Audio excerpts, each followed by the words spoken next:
Daniel Foster collapsed in the elevator at 11:47 p.m., his daughter's backpack still clutched in his trembling hands. For 3 weeks, the billionaire CEO had worked him like a machine, 18-hour days, midnight deadlines, weekends sacrificed. He'd brought 6-year-old Mia to the office so many times she knew every security guard by name. He'd chosen between sleep and survival, between being a father and keeping a roof over their heads. Tonight, his body made the choice for him. As the elevator doors opened to reveal Isabel Crown herself, Daniel's vision blurred. He heard Mia scream. Then everything went black. Before we dive into this story of power, redemption, and unexpected second chances, I invite you to stay with me until the very end. Hit that like button and drop a comment telling me what city you're watching from. I love seeing how far these stories travel. Now, let's begin. The fluorescent lights of Crown Capital hummed with the same relentless intensity they had for the past 19 days straight. Daniel Foster sat at his desk on the 42nd floor, his eyes burning as he stared at spreadsheets that had long since blurred into meaningless columns of numbers. His coffee had gone cold 3 hours ago. He couldn't remember if he'd eaten lunch or breakfast. Behind him, curled up on the small sofa he'd begged facilities to move into his office, Mia slept with her thumb in her mouth, a habit she'd outgrown 2 years ago but had recently returned to. Her blonde hair spilled across the cushion, and her frozen backpack lay on the floor beside her shoes. She was still wearing her school uniform. He'd picked her up at 3:30 p.m., brought her straight here, and she'd done her homework at the conference table while he worked. That was 17 hours ago. Daniel's phone buzzed. Another email from Isabel Crown. He didn't need to open it to know what it said. The subject line told him everything. Revised projections needed by midnight. It was 11:15 p.m. His hands shook as he reached for the mouse. Not from caffeine, he'd stopped feeling the effects of coffee days ago, but from something deeper. Exhaustion had burrowed into his bones, taken up residence in his nervous system. His body was starting to revolt in small, terrifying ways. Yesterday, he'd forgotten his own address for a full 30 seconds while filling out a form. This morning, he'd put orange juice in Mia's cereal bowl instead of milk, and hadn't noticed until she gently told him. "Daddy, the juice is for drinking, remember?" God, what was he doing to her? The Crown Capitol building stretched 72 floors into the Manhattan skyline, a monument to Isabel Crown's ambition and her late father's legacy. She'd inherited the company at 28, the youngest CEO of a major investment firm in New York history. That was 3 years ago. In that time, she'd doubled the company's value, destroyed 2 competitors, and earned a reputation as brilliant, ruthless, and utterly untouchable. She was also Daniel's boss, and for the past 3 weeks she'd been systematically destroying his life. It hadn't always been this bad. Daniel had joined Crown Capital 4 years ago, back when Richard Crown still ran the company with his daughter as COO. Back then, the culture had been demanding but humane.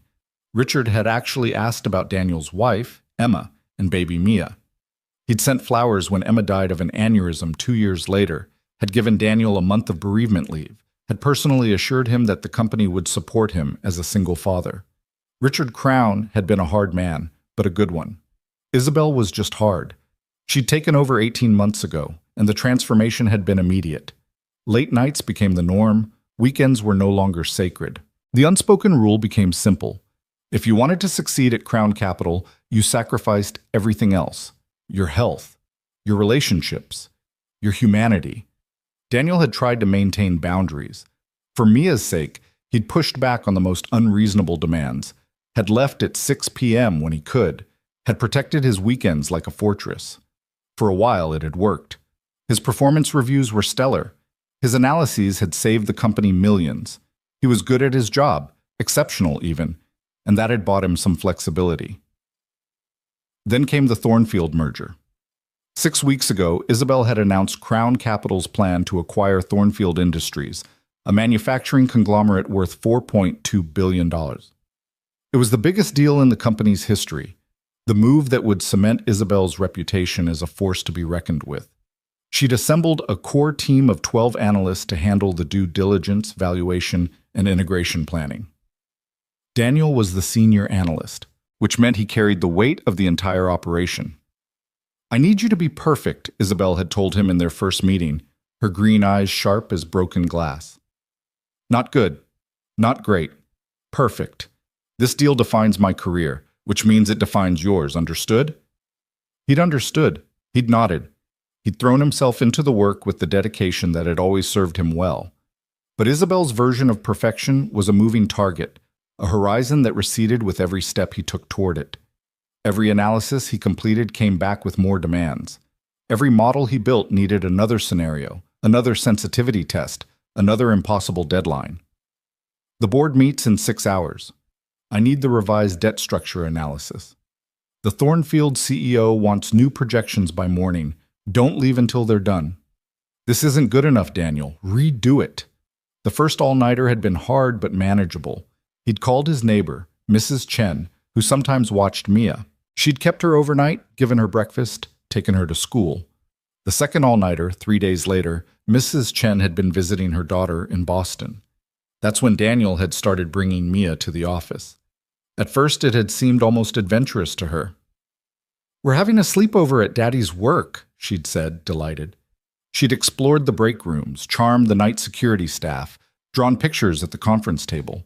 Daniel had set her up with her tablet, snacks, a blanket. He told himself it was temporary, just until the merger closed. But the merger kept expanding. New complications emerged daily. Thornfield's financials had irregularities. Their pension obligations were larger than disclosed. Their manufacturing facilities needed environmental remediation. Each discovery meant more work, longer hours, higher stakes. And Isabel's demands intensified. "I don't care about your personal life," she'd said 2 weeks ago, when Daniel had tentatively mentioned needing to leave for Mia's parent-teacher conference. "I care about results. If you can't deliver, I'll find someone who can." The threat had been clear. In this economy, with a 6-year-old daughter to support, Daniel couldn't afford to lose this job. The salary was extraordinary, $340,000 a year, plus bonuses.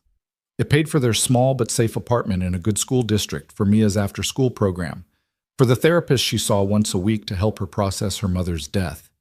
He couldn't lose this job, which meant he couldn't say no to Isabel Crown.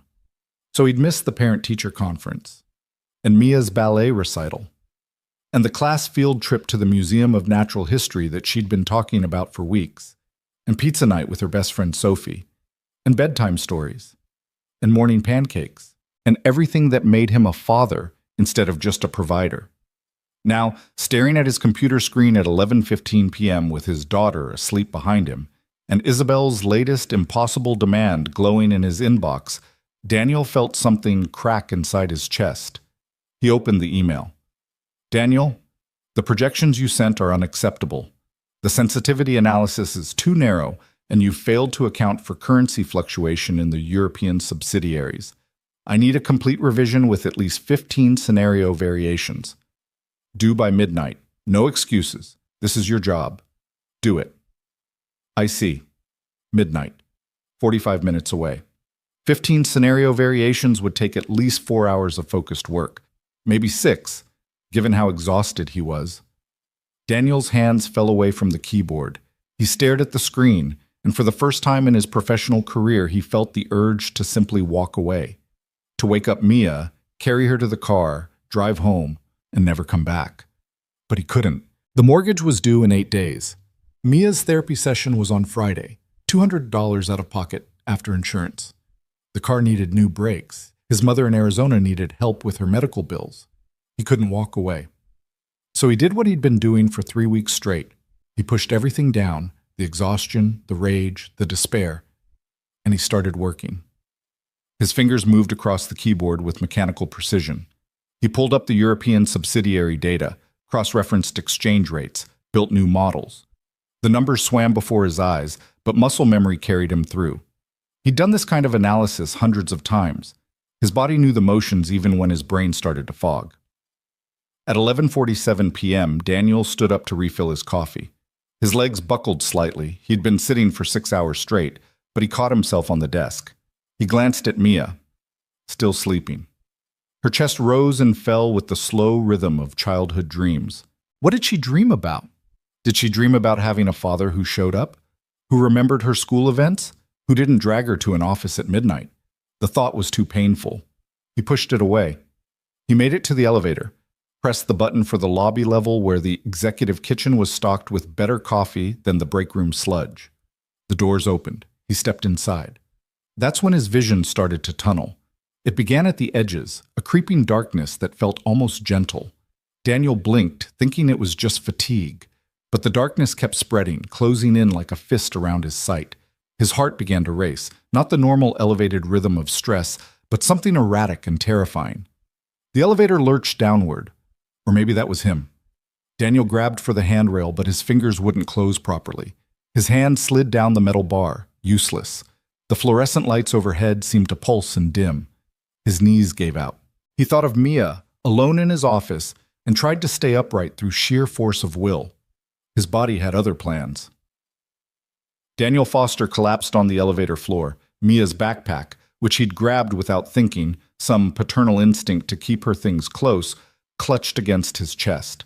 His cheek pressed against the cold tile. His vision went black at the edges, then everywhere.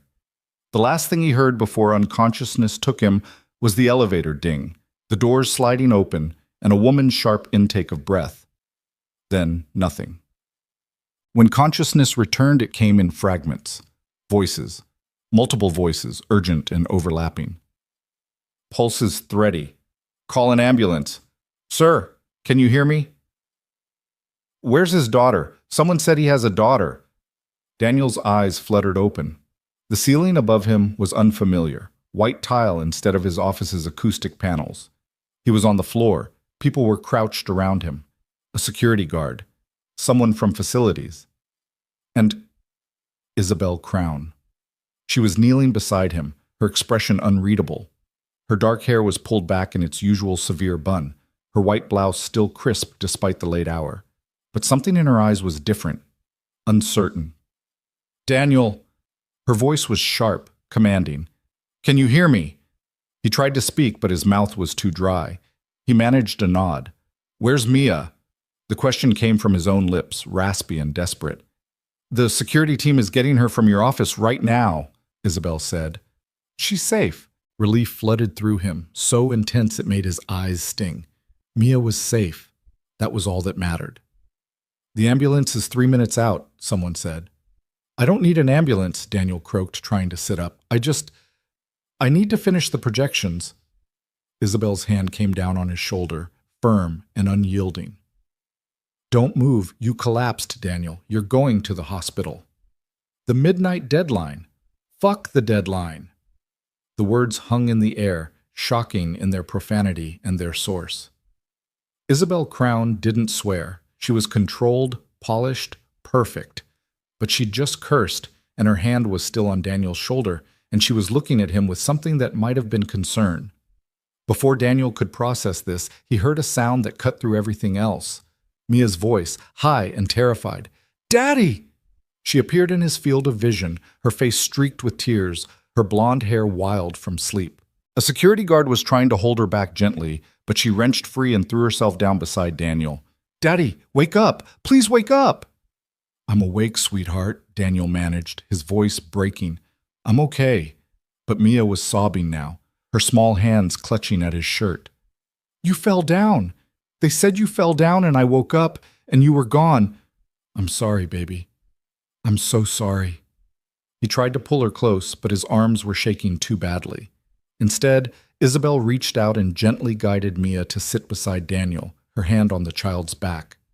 The gesture was awkward, unpracticed, but oddly tender. Your daddy is going to be fine, Isabel said, her voice softer than Daniel had ever heard it. The doctors are going to check on him and make sure he's healthy. Can you be brave for a few more minutes? Mia looked up at Isabel with wide, tear-filled eyes. Are you Daddy's boss? Isabel hesitated. Yes. Did you make him sick? The question was innocent, guileless, devastating. Isabel's face went very still. Around them, the other employees suddenly found reasons to look away, to check their phones, to focus on anything other than this conversation. Mia, Daniel started, but Isabel held up a hand. She looked at the little girl with an expression Daniel couldn't quite read. That's a good question, she said quietly. I don't know. Maybe I did. Before Mia could respond, the paramedics arrived. The next 20 minutes were a blur of vital signs, questions, a gurney being wheeled in. Daniel's blood pressure was dangerously high. His heart rhythm was irregular. The lead paramedic used words like acute exhaustion and possible cardiac event and needs immediate evaluation. They loaded him onto the gurney. Mia tried to climb up with him, and one of the paramedics gently explained that she'd have to ride in the front. That set off a fresh wave of tears. "I'll bring her," Isabel said abruptly. Everyone turned to stare at her. "I'll drive her to the hospital," Isabel continued, her tone brooking no argument. "She shouldn't be separated from her father, and she certainly shouldn't ride in an ambulance alone. I'll follow behind you." The paramedic looked uncertain. "Ma'am, are you family?" "I'm her father's employer, and right now I'm the only other adult here who can take responsibility for her, unless you'd prefer to call child services?" The threat was clear, and the paramedic backed down. "Fine. Follow us to Mount Sinai West. Stay close." Daniel wanted to protest. The idea of Isabel Crown, the woman who'd worked him into a hospital bed, being responsible for his daughter was absurd. But he couldn't speak. Exhaustion and stress had finally caught up to him completely, and as the paramedics wheeled him toward the elevator, his eyes were already closing. The last thing he saw was Isabel taking Mia's hand. The little girl looked up at her, still crying, and Isabel looked down with an expression of profound discomfort. "It's going to be okay," Isabel told her, the words stiff and uncertain. Then the elevator doors closed, and Daniel surrendered to the darkness. The emergency room at Mount Sinai West was organized chaos. Daniel drifted in and out of consciousness as doctors examined him, asked questions, hooked him up to machines that beeped and hummed. They drew blood. They ran an EKG. They kept asking him about chest pain, shortness of breath, family history of heart disease. "When did you last eat a full meal?" a doctor asked. Daniel had to think about it. "Yesterday? Maybe the day before." "When did you last sleep for more than 4 hours?" That answer required even more thought. "I don't remember."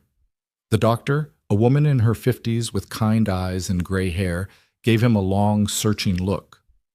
"Mr. Foster, your body is shutting down. Your cortisol levels are through the roof. You're severely dehydrated, malnourished, and showing signs of acute stress syndrome. What's going on in your life?" "Work," Daniel said simply. "What kind of work requires this level of sacrifice?" He didn't have an answer for that. Or rather, he had too many answers, none of them good. They admitted him for overnight observation. As the nurses settled him into a private room, Daniel's thoughts turned immediately to Mia. Where was she? Was Isabel still with her? The idea seemed surreal. As if summoned by his thoughts, the door opened and Isabel stepped in. She looked different somehow, smaller. Her perfect posture had slumped slightly, and there were creases in her blouse. Her hair had come partially loose from its bun. She looked, for the first time since Daniel had known her, almost human. "Where's Mia?" he asked immediately. "Sleeping in the waiting room. One of the nurses found her a pillow and blanket. I've been with her the whole time." Daniel tried to imagine Isabel Crown sitting in a hospital waiting room, watching over a 6-year-old, and failed. "You didn't have to do that." "Yes," Isabel said quietly. "I did." She pulled a chair close to his bed and sat down. For a long moment, neither of them spoke. The machines beeped. Somewhere down the hall, someone was crying. "The doctor said you're going to be fine," Isabel finally said. "Physically, at least. They want to keep you overnight. Run some more tests in the morning, but there's no permanent damage. You got lucky." "Lucky," Daniel repeated. The word tasted bitter. "Daniel..." Isabel paused, seeming to struggle with words. Another first. "In your office, while we were waiting for the ambulance, I looked at your computer. I saw what you were working on." Daniel's stomach dropped. "The projections aren't finished." "I don't care about the projections." Isabel's voice was sharp, but not with anger, with something else. "I saw the timestamps on your files. You've been working 18, 20 hours a day for 3 weeks straight, 7 days a week, no breaks. You needed the work done." "I needed work done, yes, but not..." She stopped, shook her head. "I didn't know you were bringing your daughter to the office. I didn't know you were sleeping there. I didn't know any of this." "Would it have mattered if you did?" The question hung between them, brutal in its honesty. Isabel flinched as if he'd slapped her. I don't know, she admitted. A month ago? Maybe not. I was so focused on the Thornfield deal, on proving myself, that I couldn't see anything else. But tonight, watching you collapse, watching your daughter cry over your body, her voice went rough. That mattered. That broke through. Daniel studied her face. She looked younger than her 31 years right now and genuinely shaken. But he couldn't afford to trust this. Couldn't afford to believe that one moment of crisis had fundamentally changed Isabel Crown. What happens now? He asked. Now you rest. Tomorrow you go home. You don't come back to the office until you're medically cleared. And I mean actually cleared, not just you deciding you feel okay. While you're gone, I'm bringing in 2 additional analysts to handle your workload. The Thornfield deal. We'll proceed without you running yourself into the ground. Daniel, I'm not asking, I'm telling you. You're on mandatory medical leave, effective immediately. It should have felt like relief. Instead, Daniel felt a spike of panic. Am I being fired? What? No, God, no. Isabel looked genuinely horrified. You're one of the best analysts this company has ever had. I'm not firing you. I'm trying to keep you alive. She stood up, paced to the window, stared out at the Manhattan skyline. When she spoke again, her voice was quieter. After you were taken away, I went back to your office. I pulled your files, your work history.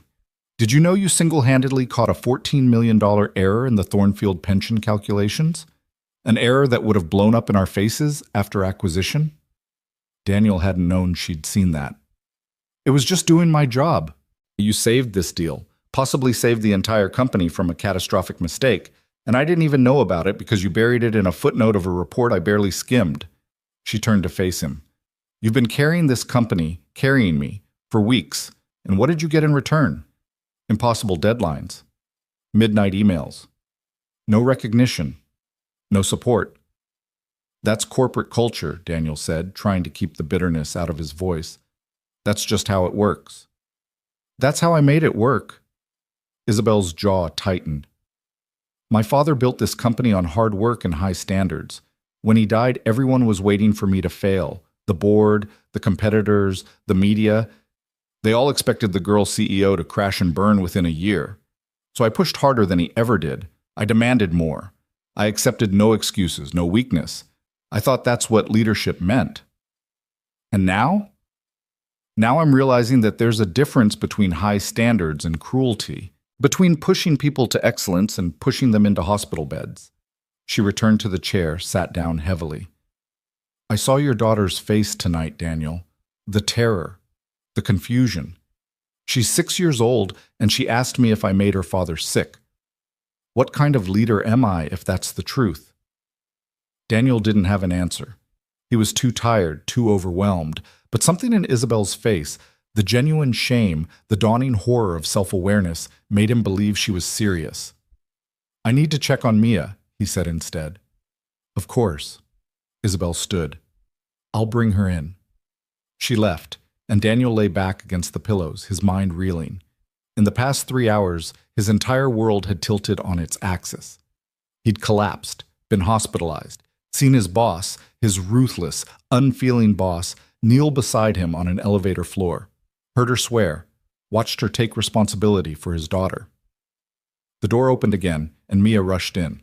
She climbed onto the bed with the practiced ease of a child who'd spent too much time in hospitals after her mother's death. She curled against Daniel's side, her small body shaking with leftover fear. I'm okay, baby, Daniel whispered, wrapping his arms around her. I promise. I'm okay. You scared me, Daddy. I know, I'm so sorry. I'm so sorry. Isabel stood in the doorway, watching them. When Mia finally pulled back and looked at her, the little girl's expression was curious rather than afraid. Thank you for driving me here, Mia said politely. Emma had raised her with good manners, and even in crisis they held. You're welcome, Isabel replied. She looked uncomfortable again, out of her depth. Mia, I need to tell you something. The reason your dad got sick is because I asked him to work too hard. That was wrong of me. I'm going to make sure it doesn't happen again. Mia considered this with the seriousness children brought to important matters. Are you going to be nicer to him? Yes, Isabel said. I'm going to try to be much nicer. Good, because he's the best daddy in the world, and he deserves nice people. Daniel's chest tightened. Isabel's expression softened into something almost like a smile. You're absolutely right, Isabel said. He does. She left them then, murmuring something about calling a car service to take Mia home, making arrangements with a neighbor. Daniel held his daughter and tried to process what had just happened. Isabel Crown had apologized, had admitted fault, had promised change. Whether she meant it, whether one night of crisis could truly transform a person, Daniel didn't know. But lying in that hospital bed with his daughter's weight against his chest and machines monitoring his failing body, he allowed himself the smallest flicker of hope. Maybe things could be different. Maybe he could have both, his job and his life, his career and his daughter. Maybe. The night stretched on. A nurse came in to check his vitals. Mia fell asleep curled against him, her breathing slow and even. And Daniel stared at the ceiling, exhausted beyond measure, but too wired to sleep. Somewhere in the building, Isabel Crown sat in a waiting room and stared at her phone, at the emails she'd sent over the past 3 weeks, at the evidence of her own ruthlessness laid bare in timestamps and demands. And something in her, something that had been hardening since her father's death, since taking over the company, since deciding that strength meant never bending, began, finally, to crack. The morning light filtered through the hospital blinds in pale strips across Daniel's face. He woke to find Mia still curled against him, her thumb in her mouth again, and a nurse checking his IV line with practiced efficiency. "Good morning, Mr. Foster," the nurse said softly, careful not to wake the child. "How are you feeling?" Daniel took inventory of his body.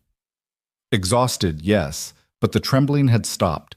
His heartbeat felt steadier. The fog in his mind had lifted slightly, though weariness still clung to him like a second skin. "Better," he said, and meant it. "The doctor will be in around 8 to review your test results. Your vitals stabilized overnight, which is good news." She adjusted something on the monitor. "Also, there's a woman in the waiting room who's been here since you were admitted. Says she's your employer? She asked me to let her know when you woke up." Daniel's stomach tightened. Tell her I'll see her in a few minutes, after Mia wakes up." The nurse nodded and left. Daniel lay still, watching his daughter sleep, trying to prepare himself for whatever came next. In the harsh light of morning, last night's conversation with Isabel felt surreal, dreamlike. Had she really apologized? Had she really seemed genuine in her concern? Or had it just been the shock of the moment, the embarrassment of having an employee collapse in front of her staff? Would today bring the real Isabel back? The one who sent midnight emails and accepted no excuses? Mia stirred, her eyes fluttering open. For a moment she looked confused.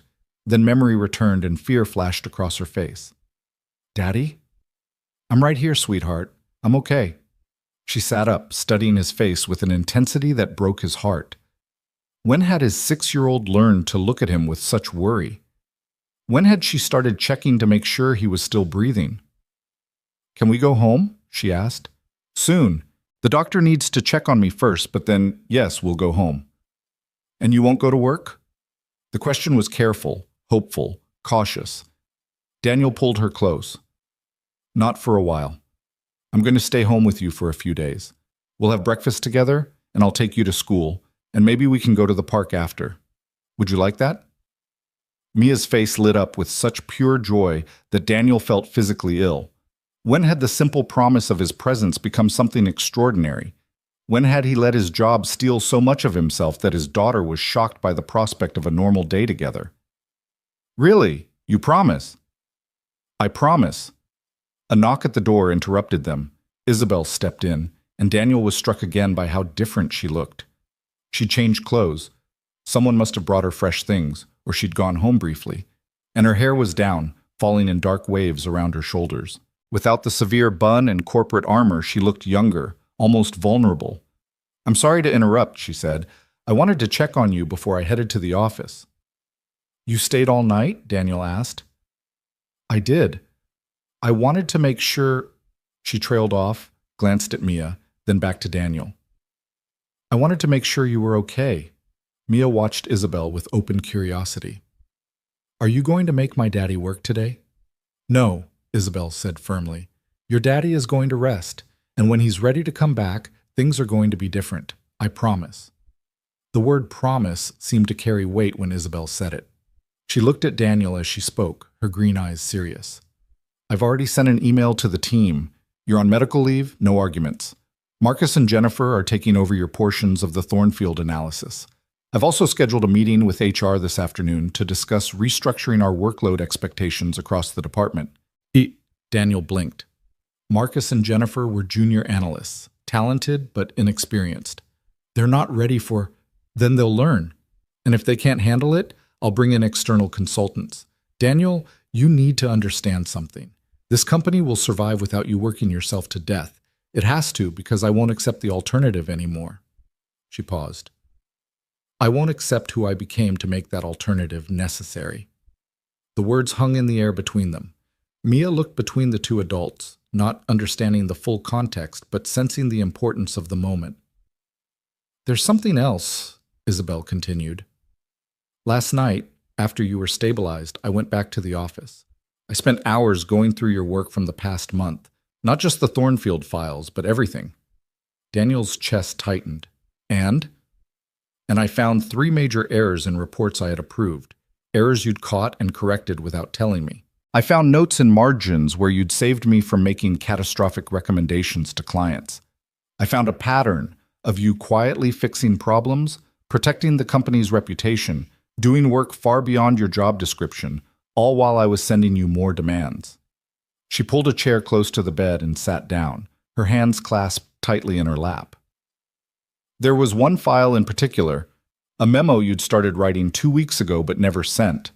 It was addressed to me, outlining concerns about the Thornfield deal's timeline and the strain it was putting on the team. You wrote, "The current pace is unsustainable. People have families, lives, physical limits. We're going to lose good employees, or worse, we're going to break them."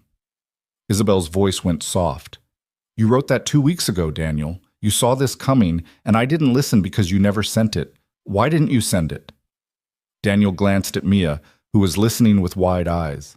Can we talk about this later? Of course. Isabel stood.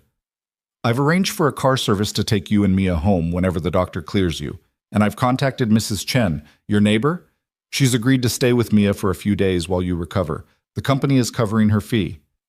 You don't need to... Yes, I do. Daniel, please, let me do this. Let me start fixing what I broke. There was such raw earnestness in her voice that Daniel couldn't argue. He nodded slowly, and something like relief crossed Isabel's face. She looked at Mia. Take good care of your dad, okay?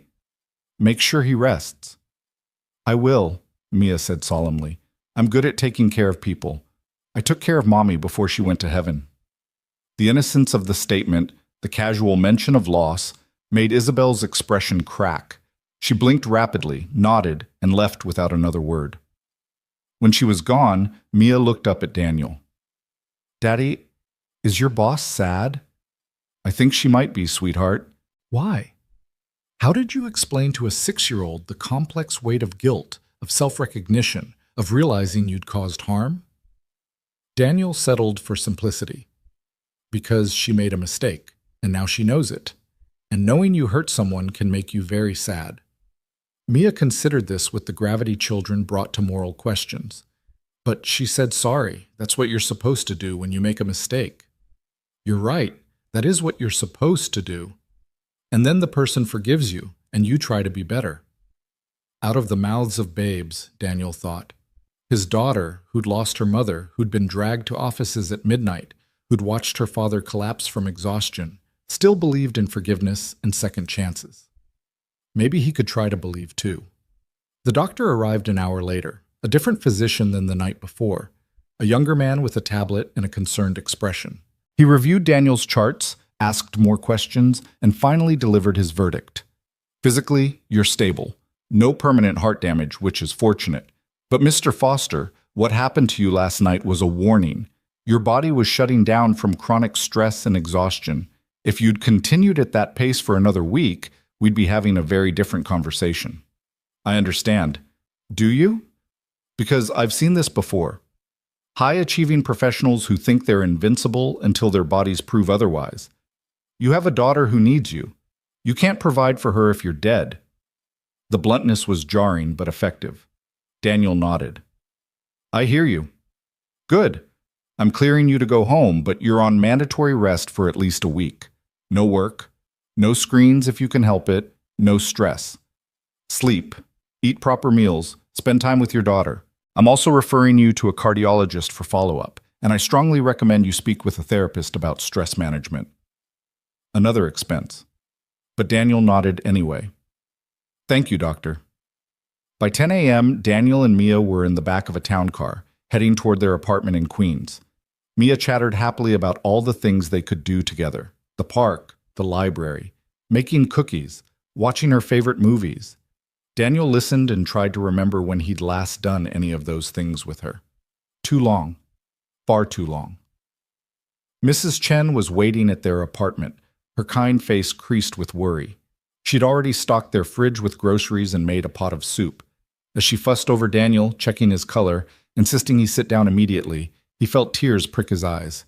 When had he become so isolated that a neighbor's kindness felt overwhelming? You rest, Mrs. Chen ordered. I watch Mia. You sleep.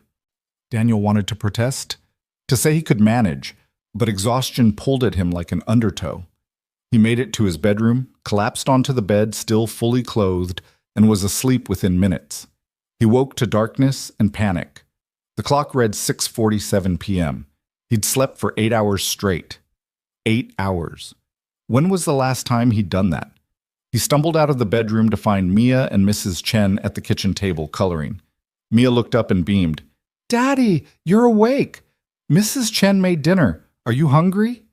He was, he realized, ravenously so.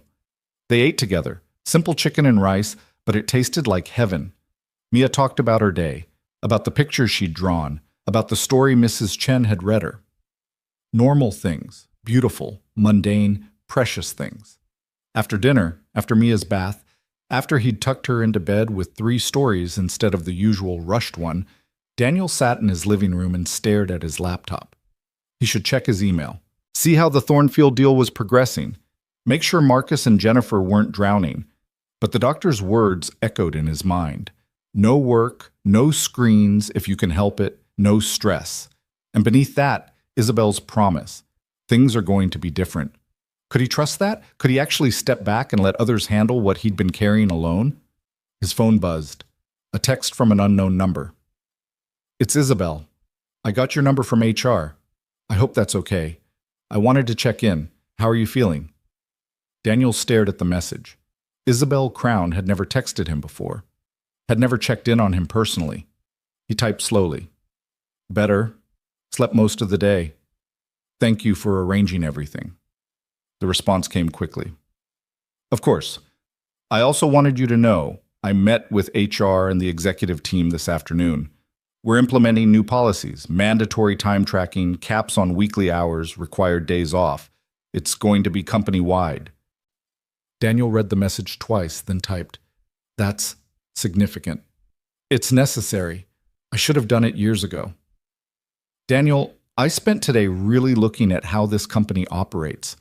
The turnover rate, the burnout complaints that were filed and ignored, the exit interviews citing work-life balance. I've been so focused on results that I stopped seeing people. Another message followed. I'm sorry, I know I said that last night, but I need to say it again. I'm sorry for what I did to you, for what I didn't see. Daniel's fingers hovered over the keyboard. He thought about his daughter's words. She said sorry. That's what you're supposed to do when you make a mistake. He typed, I appreciate that. And I appreciate the changes you're making. A pause, then, I'm going to work on being a better leader, a better person. I hope you'll give me the chance to prove it. I will, Daniel wrote back, and meant it. Over the next week, Daniel did something radical. He rested. He slept 10 hours a night. He cooked breakfast for Mia every morning, pancakes shaped like animals, eggs with toast, oatmeal with fruit. He walked her to school, picked her up, took her to the park. They visited the library. They made cookies that turned out lopsided but delicious. They watched movies curled up on the couch. He didn't check his work email, didn't log into the company server, didn't think about Thornfield or mergers or projections. And slowly, day by day, he felt himself coming back. The tremor in his hands stopped. His heart rate normalized. The constant knot of anxiety in his chest began to unwind. He started to remember what it felt like to simply be Daniel, not just an analyst, not just an employee, but a person, a father. On Thursday afternoon, sitting in the park watching Mia on the swings, his phone rang. Isabel. He answered cautiously. Hello? Daniel, hi. I'm sorry to bother you during your leave. I promised myself I wouldn't, but something happened and I thought you should know. His stomach tightened. What's wrong? Nothing's wrong. Actually, something's very right. We closed the Thornfield deal this morning. The board approved it unanimously. It's done. Relief and something else, pride maybe, flooded through him. That's great. Congratulations. It wouldn't have happened without your work. The board specifically cited the pension analysis and the currency projections as key factors in their decision. I made sure they knew it was your analysis, Daniel. I gave you credit. He didn't know what to say. In 3 years at Crown Capital, Isabel had never given him public credit for anything.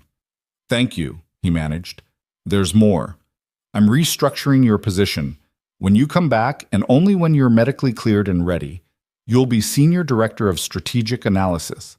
New title, significant raise, and a team of 3 analysts reporting to you. You'll set the hours and expectations for your team. I'm trusting you to build the kind of culture I should have built from the start. Daniel's mind reeled. Isabel, I don't know what to say. Say you'll think about it. No pressure, no rush. Take your time. And Daniel? Her voice softened. How's Mia? The question surprised him. She's good, happy. We're having a good week. I'm glad. She deserves to have her father healthy and present. You both do. After they hung up, Daniel sat on the park bench and watched his daughter swing higher and higher, her laughter carrying on the wind. A promotion, a team, the chance to shape how people worked, to protect others from what he'd endured. It felt like possibility, like redemption, like maybe Isabel Crown meant what she'd said about changing. That evening, after Mia was asleep, Daniel finally opened his laptop. Not to work, he wasn't ready for that yet, but to look at something he'd avoided for 2 years, Emma's photos. He had hundreds of them, stored in folders he couldn't bear to open. Pictures of her pregnant, of her holding newborn Mia, of the 3 of them as a family.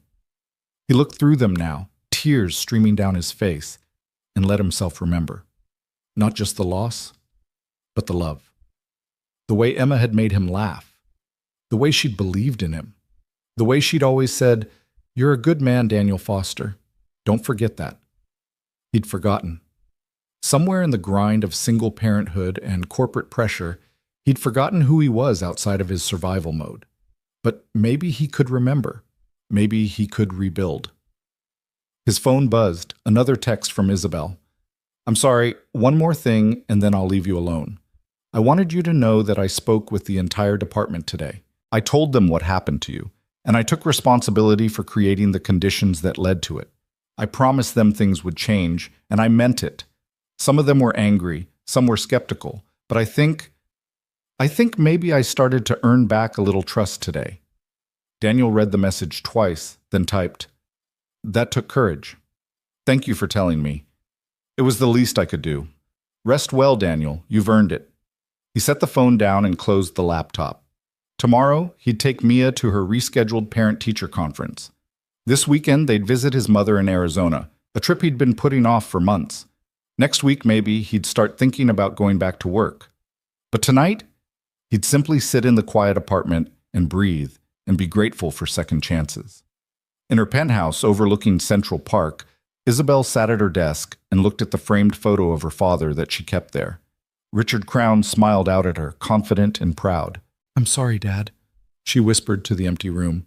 I thought I was honoring your legacy by being stronger than you, but I was just being cruel. I see that now. The photo didn't answer, but in the silence, Isabel felt something shift. She'd spent 3 years trying to prove she was worthy of her father's company, worthy of the crown name. She'd pushed herself and everyone around her to impossible standards, and she'd nearly destroyed a good man in the process. Nearly destroyed herself too, she was realizing, because what kind of person had she become? What kind of leader measured success only in deals closed and profits earned, never in lives improved or people supported? Not the kind of leader she wanted to be.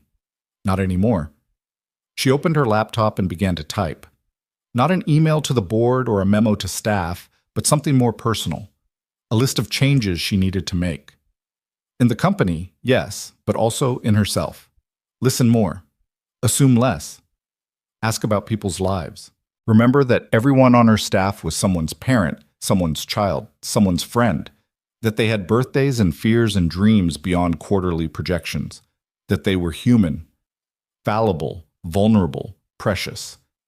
As she wrote, Isabel thought about Daniel's daughter, Mia, and the question she'd asked, "Did you make him sick?" Yes, Isabel had made him sick. She'd taken a brilliant, dedicated employee and pushed him until he broke. But she'd also seen his resilience, his love for his daughter, his quiet strength in correcting her errors without seeking credit, in protecting the company even while it was destroying him. Daniel Foster was a better person than she'd ever been. And if she could learn even a fraction of his integrity, his compassion, his ability to keep going despite impossible odds, maybe she could become the leader she'd always claimed to be. It wouldn't be easy. Changing a company culture took time, effort, pushback from those who thrived in the old system. Changing herself would be harder still. But watching Daniel collapse, watching his daughter's terror, watching the cost of her ambition made flesh and blood and tears, that had broken something open in Isabel, had forced her to see past her own reflection to the damage she was causing. She couldn't undo the past, couldn't give Daniel back the time he'd lost with Mia, the health he'd sacrificed, the peace he'd surrendered, but she could make sure it never happened again, to him or anyone else. Isabel saved her list and closed the laptop. Tomorrow she'd continue the work of transformation. Tonight she'd sit with the weight of what she'd done and let it change her. Outside her window, the city glittered with a million lights, each one representing a life, a story, a person striving and struggling and hoping.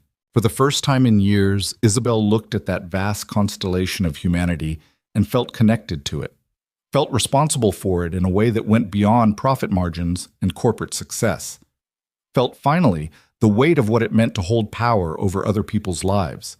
It was humbling, terrifying, and absolutely necessary. In Queens, Daniel checked on his sleeping daughter one more time, kissed her forehead, and whispered, "I'm here, baby. I'm not going anywhere." In Manhattan, Isabel turned off her lights and made herself a promise. She would be worthy of the trust her employees gave her, worthy of the power she wielded, worthy of the second chance she'd been given. And somewhere in the space between those two promises, one father's devotion and one leader's awakening, the possibility of real change began to take root. Daniel returned to Crown Capital 3 weeks after his collapse, walking through the glass doors on a Monday morning with Mia's hand-drawn good luck card tucked in his jacket pocket. The building felt different somehow, or maybe he was the one who'd changed. The lobby that had once felt like a cathedral to ambition now seemed just like a lobby, marble and steel and people rushing to elevators.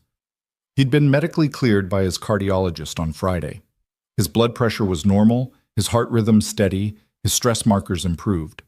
The doctor had still cautioned him about returning to the environment that had nearly killed him, but Daniel had assured him things would be different now. He hoped that was true. The elevator ride to the 42nd floor felt longer than usual. Daniel watched the numbers climb and remembered the last time he'd been in this elevator, collapsing, everything going dark. His hands were steady now, but the memory made his chest tight. The doors opened to a sight that stopped him in his tracks. His entire team was gathered in the reception area, Marcus, Jennifer, and 3 new faces he didn't recognize. Someone had hung a banner that read, "Welcome back, Daniel," in slightly crooked letters. Marcus stepped forward, grinning. "Boss, good to see you vertical." "Good to be vertical," Daniel managed, surprised by the emotion in his throat. Jennifer hugged him quickly, fiercely. "We were so scared. Don't ever do that again." "I'll try not to." They ushered him to the conference room where breakfast had been laid out. Bagels, fruit, coffee, orange juice. As Daniel sat down, Marcus cleared his throat. So, things have been pretty different around here while you were gone. Isabel, Ms. Crown, she's been... He glanced at the others. Human, Jennifer supplied. She's been human. It's weird. One of the new analysts, a young woman with bright red hair, nodded enthusiastically. I've worked at 3 firms before this, and I've never seen a CEO personally approve every employee's vacation request to make sure people were actually taking time off. She spent 2 hours in our team meeting last week just listening to concerns. Daniel absorbed this, cautiously hopeful. And the Thornfield integration? Ahead of schedule and under budget, Marcus said. Turns out when you staff appropriately and don't work people into the ground, they're actually more productive. Who knew? The sarcasm was gentle, but the point landed.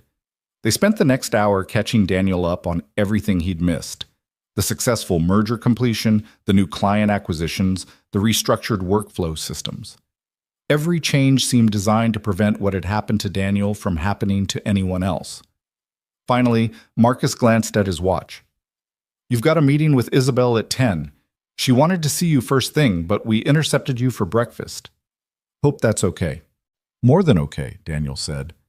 Thank you, all of you. As the team dispersed back to their desks, Daniel made his way to Isabel's office on the 71st floor. Her assistant, an efficient woman named Patricia, who'd always seemed vaguely terrifying, actually smiled at him. Mr. Foster, it's wonderful to have you back. Ms. Crown is expecting you. Go right in. Daniel knocked and entered. Isabel's office was enormous, with floor-to-ceiling windows overlooking the city and furniture that probably cost more than Daniel's annual salary. But Isabel herself looked different. She was standing by the window rather than sitting behind her massive desk, and she was wearing gray slacks and a simple sweater instead of her usual severe suits. Daniel! She turned, and her face lit up with genuine pleasure. Welcome back. How are you feeling? Good. Really good, actually. The rest helped.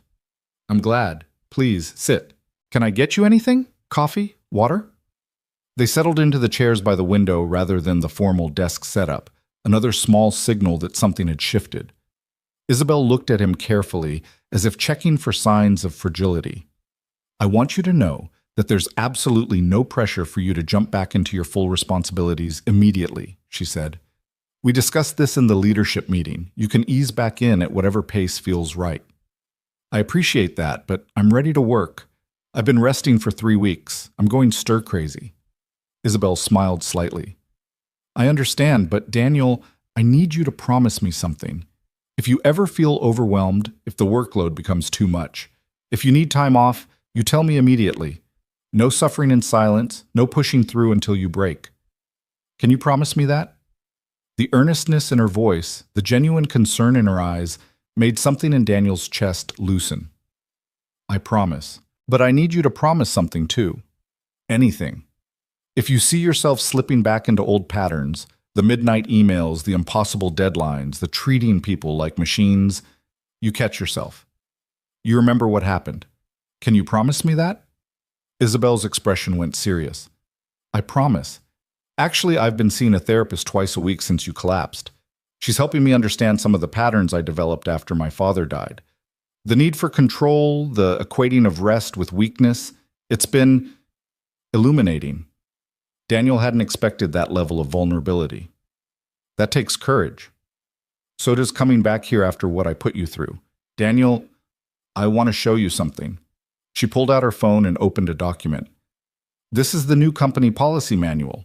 It went into effect last week. Maximum 50-hour work weeks except in genuine emergencies, and those require executive approval. Mandatory vacation time. Use it or lose it. No emails after 7 p.m. or on weekends unless critical. Mental health days are granted without question. We're hiring 20% more staff across all departments to ensure coverage. She scrolled through page after page of reforms. I brought in a consultant who specializes in sustainable high-performance cultures. She's been brutal in her assessment of how we operated before, but she's also been invaluable in helping us build something better.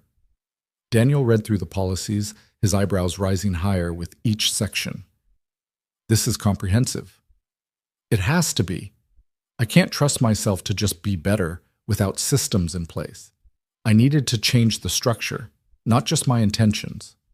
Isabel set the phone down.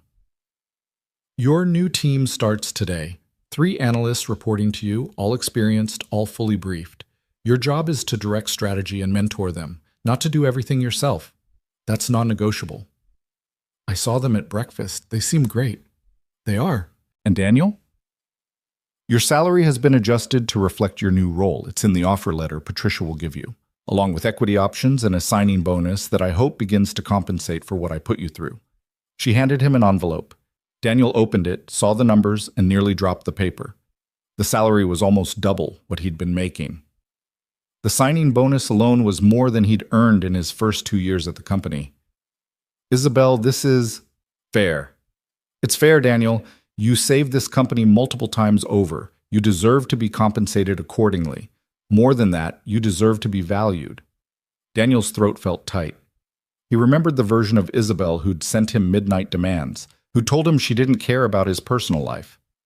This woman sitting across from him, talking about therapy and fair compensation and value, she felt like a different person entirely. Thank you, he managed, for all of this, for changing. Thank you for surviving, for coming back, for giving me the chance to prove I can do better. Isabel stood. Come on, I want to show you your new office. They took the elevator down 2 floors. Isabel led him to a corner office with windows on 2 sides and twice the space of his previous workspace. Inside, his desk had been set up with 3 monitors, a new ergonomic chair, and a small sofa identical to the one he'd brought in for Mia. I thought you might want somewhere comfortable for Mia if you ever need to bring her again, Isabel said quietly. Though I'm hoping our new policies mean that won't be necessary. Daniel walked to the windows, looking out over the city. He could see his daughter's school from here, just a small building in the distance. The thought that he could glance up from work and know she was there, safe, learning, living her life without needing to sleep in hallway chairs, it made his eyes sting. It's perfect, he said. They spent the next hour reviewing his new responsibilities, the team structure, the current projects. Isabel had clearly thought through every detail, every potential stressor. She'd built in redundancies, support systems, escape valves for pressure. It was the work of someone who'd studied her own failure and was determined never to repeat it. As they wrapped up, Isabel's phone buzzed. She glanced at it and frowned. I'm sorry, I need to take this. Board member. But Daniel? I'm really glad you're back. Me too. Daniel spent the rest of the morning settling into his new office and meeting with his team. They were sharp, engaged, and clearly relieved to have proper leadership. By lunch, Daniel felt something he hadn't experienced at work in months: contentment. He was doing what he was good at, with adequate support, in an environment that no longer felt actively hostile to his well-being. He was eating a sandwich at his desk, at a reasonable lunch hour, not at midnight, when his phone rang. Mia's school. His heart seized. Mr. Foster? This is Principal Morrison. Everything's fine, but we need you to come pick up Mia. She's in the nurse's office with a stomachache.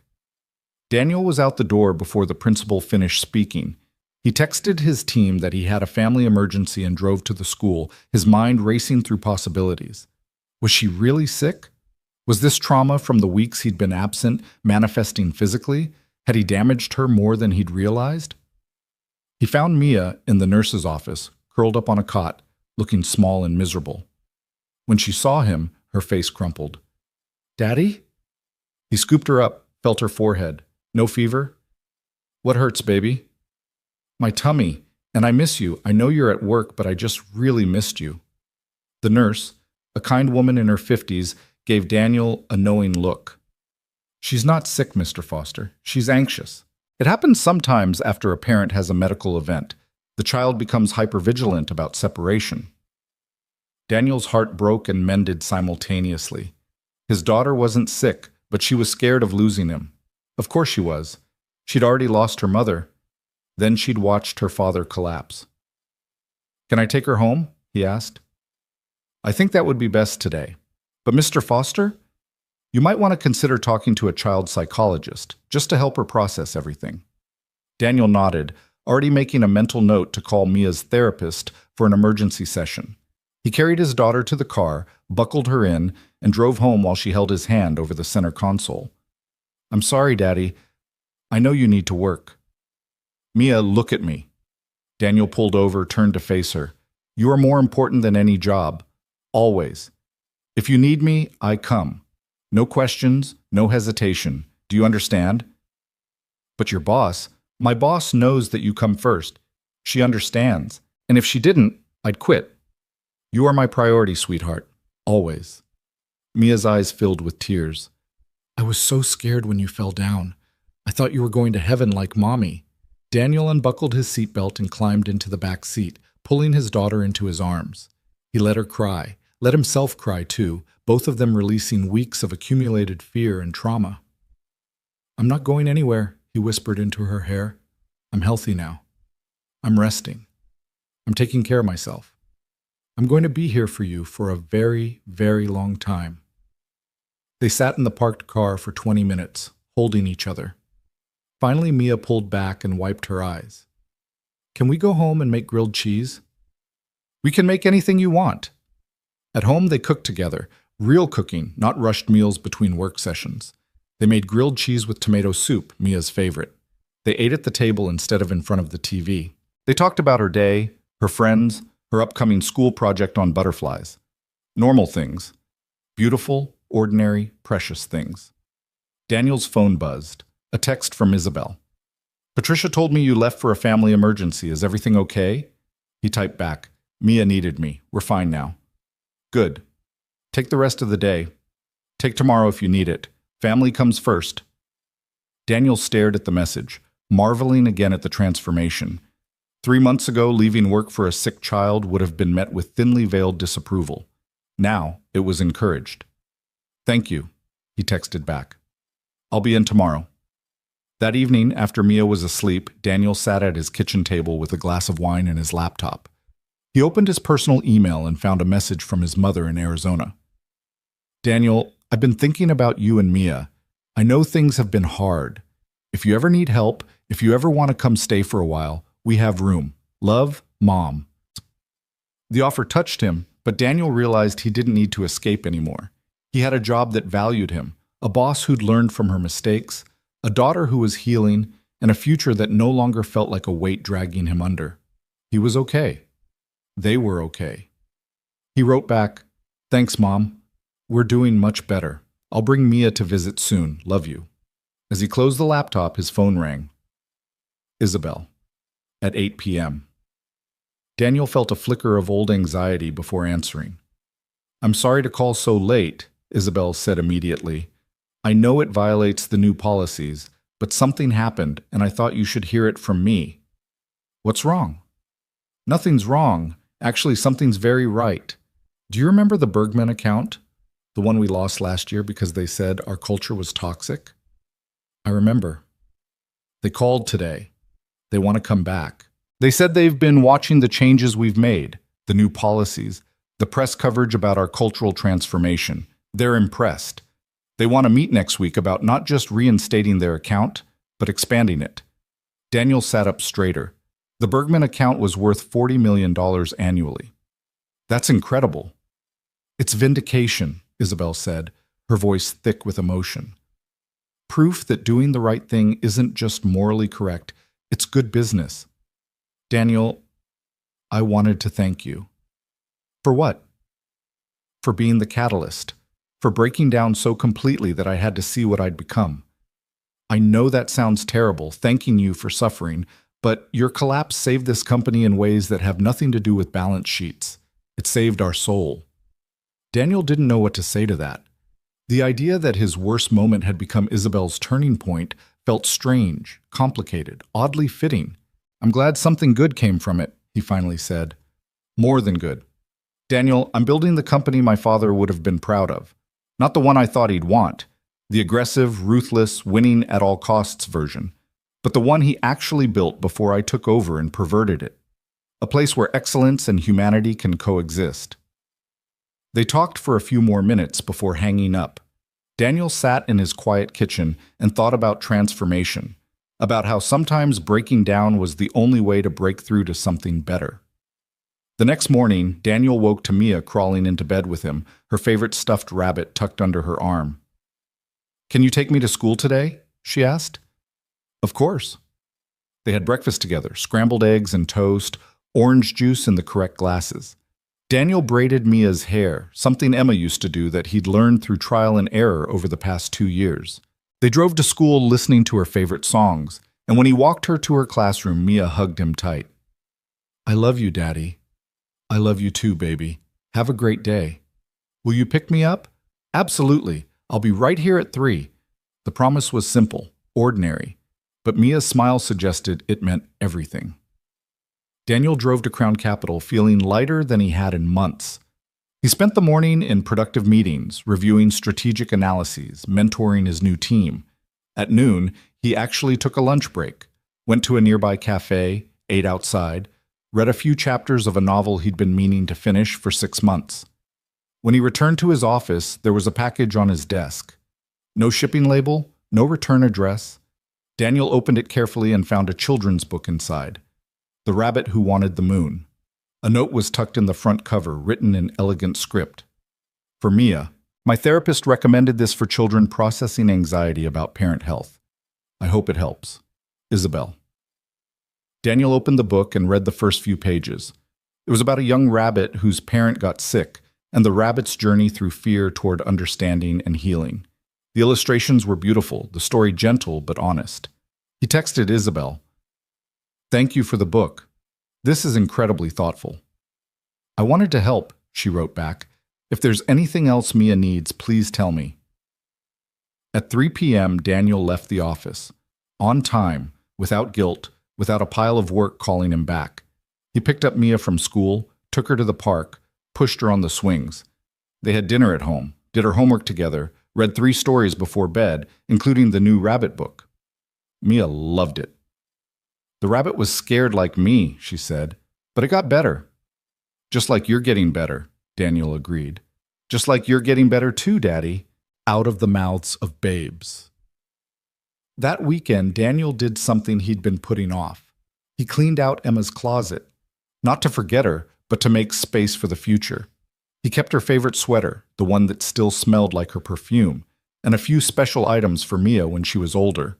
But the rest he donated, creating physical space that matched the emotional space that was slowly opening in his heart. Grief would always be there. Emma would always be Mia's mother, would always be the woman Daniel had loved. But he was learning that honoring her memory didn't mean stopping his own life. It meant living fully, raising their daughter with the joy and presence Emma would have wanted. On Monday morning, Daniel arrived at work to find an email from Isabel asking him to attend the executive leadership meeting at 10. He'd never been invited to these before. They were reserved for VPs and above. His new title didn't technically qualify him. He arrived at the conference room to find Isabel and 8 other executives gathered around the massive table.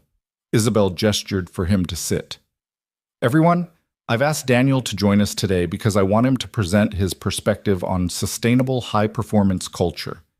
Daniel has experienced both the worst of our old ways and has been integral to developing our new approach.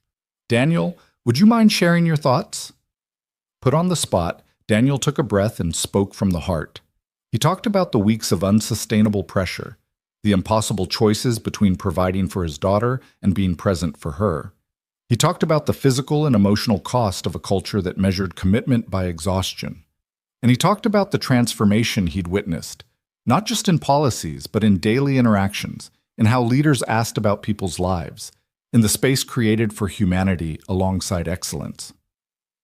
The room was silent when he finished. Then the CFO, a silver-haired man named Robert Chen, spoke up. "I've been with this company for 15 years. I watched it change after Richard passed, watched it become something I didn't recognize. I almost left twice. But these past few weeks, I've seen glimpses of what we used to be, what we could be again." He looked at Isabel. "You're doing the right thing. Your father would be proud." Isabel's eyes shone with unshed tears, but she nodded briskly. "Then let's make sure we don't backslide. Every person at this table is responsible for maintaining this culture. If you see problems, you speak up. If you see someone struggling, you intervene. We're building something sustainable here, and that requires constant vigilance." The meeting continued with discussions of metrics, policies, implementation challenges, but the tone was different from what Daniel imagined these meetings used to be. People spoke honestly about struggles. They admitted mistakes. They collaborated rather than competed. As Daniel left the conference room 2 hours later, Isabel caught his arm. "Thank you for that, for being vulnerable in front of the leadership team. I know it wasn't easy. If my story prevents what happened to me from happening to someone else, it's worth the discomfort." Isabel studied his face. "You're remarkable, you know that? Most people would have left, would have sued even. You had every right to burn this place down. But instead you came back and helped me rebuild it. I came back because I saw that you meant it, that you were genuinely trying to change. And because," Daniel paused, considering his words, "because I believe in second chances, for companies and for people." Something shifted in Isabel's expression, became almost vulnerable. "Can I ask you something personal?" "Sure. How did you forgive me? Really forgive me? Not just professionally, but actually let go of what I did to you?" Daniel thought about Mia's simple wisdom. She said, "Sorry. That's what you're supposed to do. And then you try to be better. I forgave you because you showed me you were sorry, not just with words, but with actions. You changed policies, sought therapy, restructured the entire company. You didn't just apologize, you transformed. That's rare. That's worth forgiving." Isabel nodded slowly, blinking rapidly. "Thank you. I needed to hear that." As Daniel walked back to his office, he felt a strange sense of peace.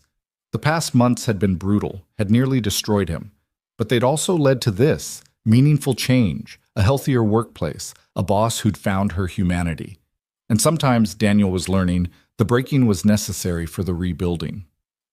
That evening, as he tucked Mia into bed, she looked up at him with serious eyes. "Daddy, are you happy now?" The question caught him off guard. "What do you mean, sweetheart? You smile more. You laugh. You're not so tired. Are you happy?" Daniel considered the question honestly. Was he happy? His wife was still gone. His job had nearly killed him. He was a single parent navigating trauma and healing and impossible balancing acts. But he was also here, present, in this moment with his daughter. He had work that fulfilled him and a boss who valued him. He had a future that felt possible instead of crushing. "Yeah, baby," he said softly. "I think I am. Are you happy?" Mia nodded, her blonde hair spreading across the pillow. "I like having my daddy back. I like being back." He kissed her forehead, turned out the light, and stood in her doorway for a long moment, watching her settle into sleep. This, he thought, was what mattered. Not mergers or projections or corporate success. This small person, this precious life entrusted to him, this chance to be the father she deserved. Everything else was just details. In her penthouse, Isabel stood at her window looking out at the glittering city. Her therapist's words echoed in her mind. "You can't control everything, Isabel, and trying to do so only creates suffering for others and for yourself." She was learning. Slowly, painfully, but genuinely learning. Learning to trust others, to delegate, to believe that excellence didn't require sacrifice of humanity. Learning that her father's legacy wasn't about being harder or stronger, but about building something that lasted because it valued the people who made it possible.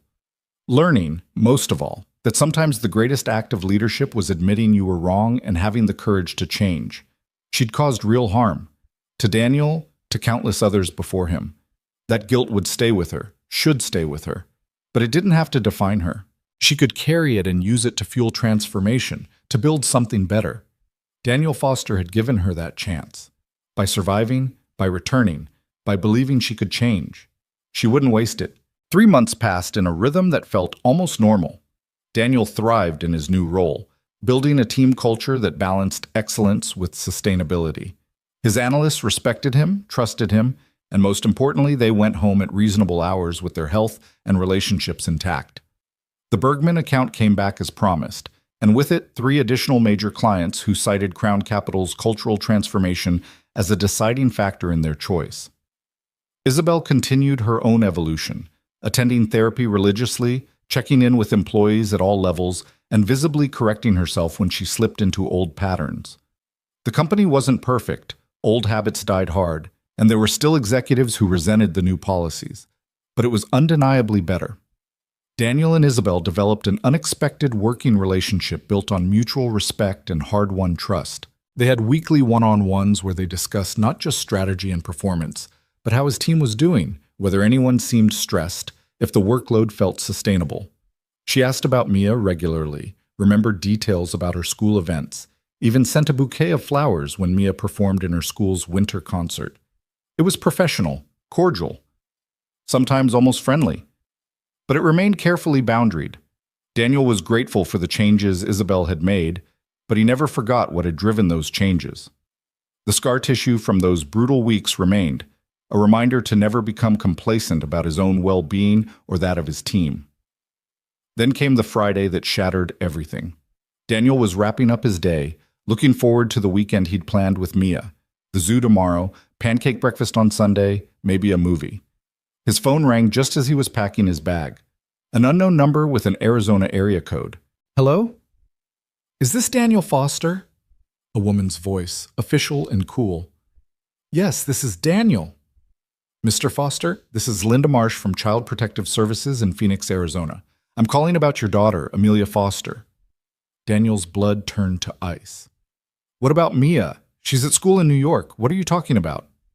"Sir, we have Amelia in our custody. She was picked up from her school this afternoon by your sister-in-law, Sharon Reed, who transported her to Arizona. Ms. Reed has filed for emergency custody, citing concerns about your ability to care for the child." The world tilted. Daniel grabbed his desk to steady himself. "What? Sharon can't. Mia is my daughter. Sharon has no right. Ms. Reed claims to be the child's maternal aunt and legal guardian as designated in the late Mrs. Foster's will. She's provided documentation suggesting you've been neglectful, including medical records of your recent hospitalization for what she characterizes as a mental breakdown." "That's not..." "I collapsed from exhaustion, not a mental breakdown. And Emma's will designated Sharon as guardian only if both parents were deceased. I'm very much alive." "Nevertheless, sir, we have to investigate these claims. Amelia is safe and in temporary foster care while we sort this out. You'll need to come to Arizona immediately and bring documentation of your custody rights, financial stability, and mental fitness." Daniel's hands were shaking so badly he could barely hold the phone. "Where's my daughter? I need to talk to her." "I can arrange a supervised phone call, but Mr. Foster, I have to advise you that any contact must go through proper channels. Ms. Reed has filed a restraining order claiming you're unstable and potentially dangerous to the child." "This is insane. Sharon and I haven't spoken in 18 months. She never approved of me, but she has no grounds. That's for the courts to decide. I'll email you the case information and the requirements for documentation. I strongly suggest you retain a lawyer immediately." The call ended. Daniel stood frozen in his office, his mind unable to process what he'd just heard. Sharon had taken Mia, had somehow gotten her out of school, transported her across state lines, and filed for custody. His daughter was in Arizona with strangers, probably terrified, wondering where her father was. The room spun. Daniel sat down hard, his breath coming in short gasps. No, not now. He couldn't have a panic attack now. Mia needed him. He had to think clearly, had to act, had to... His office door burst open. Isabel stood there, her face pale. "Daniel, Patricia just got a call from Mia's school. They said there was an incident, that someone picked her up claiming to be family, and..." She stopped, seeing his face. "What happened?" "Sharon took her." Daniel's voice sounded distant, hollow. "Emma's sister. She took Mia to Arizona and filed for custody. CPS has her. My daughter is in foster care."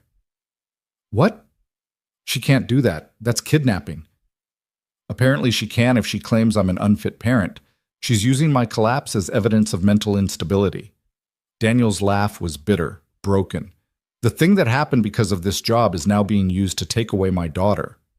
Isabel's expression shifted through shock, horror, and something fierce that Daniel couldn't quite name. She pulled out her phone and dialed. "Patricia, cancel everything on my schedule. Everything. I don't care what it is." Pause. "No, including the board dinner. Family emergency." She hung up and looked at Daniel. "When's the next flight to Phoenix?" "What? When's the next flight?" We need to get you to Arizona now. You need lawyers, documentation, character witnesses. We need to move fast before this gets more complicated. Daniel stared at her. Isabel, you don't have to. Yes, I do. Daniel, this is my fault. If I hadn't pushed you to the point of collapse, Sharon wouldn't have ammunition. I'm not letting you fight this alone. She was already typing on her phone. My family has lawyers in Arizona, good ones. I'm calling them now. I can't afford. I'm paying. Don't argue. Your daughter needs you focused, not worried about legal bills. Isabel's voice was steel wrapped in urgency. There's a flight at 7. I'm booking 2 tickets. You're not doing this alone. Something in Daniel's chest cracked open. He wanted to protest, to maintain professional boundaries, to refuse her help out of pride or caution. But Mia was in foster care in Arizona, and pride was a luxury he couldn't afford. Okay, he whispered. Thank you. The next 2 hours were a blur. Isabel's lawyers, a firm that apparently specialized in family law and had connections throughout the Southwest, were mobilized within minutes. They began compiling documentation: Daniel's clean criminal record, his financial statements, medical records with full context, character references from Mia's therapist, teachers, and pediatrician. Isabel herself wrote a letter detailing the circumstances of Daniel's collapse, taking full responsibility for the working conditions that had led to his hospitalization and vouching for his character and fitness as a parent. At the airport, sitting in the first-class seats Isabel had booked, Daniel finally allowed himself to feel the full weight of terror. Mia was somewhere in Phoenix, surrounded by strangers, probably crying for him. She'd already lost her mother. The thought of her losing him too, of being trapped with Sharon who'd never wanted children and had always viewed Mia as an inconvenience. She's gonna be okay. Isabel's voice cut through his spiral. We're gonna fix this. You don't know that. I know that you're a good father. I know that you've sacrificed everything for that little girl. I know that no judge who sees the full picture could possibly rule against you. Unless they only see what Sharon wants them to see. My collapse, my single-parent household, my demanding job. Daniel's voice cracked. What if they think she's better off with family, with Emma's sister? Isabel turned to face him fully. Then we show them the truth. We show them the father who brings his daughter to the office rather than leave her alone, who restructured his entire career to be present for her, who collapsed because he was working himself to death to provide for her. That's not neglect, Daniel. That's devotion. The flight attendant brought drinks. Daniel couldn't touch his. His stomach was twisted into knots, his mind racing through worst-case scenarios. Isabel seemed to sense his spiraling and began talking, her voice low and steady, about logistics and plans and actionable steps. It helped, having concrete things to focus on rather than the abstract horror of separation from his child. They landed in Phoenix at 10:47 p.m. local time. A car was waiting, arranged by Isabel's lawyers, and drove them straight to a hotel near the courthouse. In the lobby, a woman in her 50s with silver hair and sharp eyes stood waiting. Mr. Foster, I'm Margaret Chen, senior partner at Whitmore & Associates. Ms. Crown has retained us to represent you. They shook hands. Margaret's grip was firm, confident. I've reviewed the initial filing from Ms. Reed. It's concerning but not insurmountable. The fact that she transported a minor across state lines without custodial rights is actually a point in our favor. We're filing an emergency motion first thing Monday morning. Monday? Daniel's voice was desperate. That's 3 days away. My daughter, I understand. I've already arranged for you to have a supervised visit tomorrow at 10 a.m. It's the best I could do on a Friday night, but I have contacts in the system who owe me favors. Relief flooded through Daniel so intensely he had to sit down. He'd see Mia tomorrow. He could tell her he was here, that he was fighting for her, that everything would be okay. Margaret sat down across from him, Isabel beside him. Now, I need to understand the full situation, start from the beginning. Your relationship with Sharon Reed, the circumstances of your wife's death, everything that's led to this moment. For the next 2 hours, Daniel told his story. Emma's sudden death, Sharon's immediate disapproval of how he was raising Mia, the gradual estrangement as Sharon became more critical and demanding.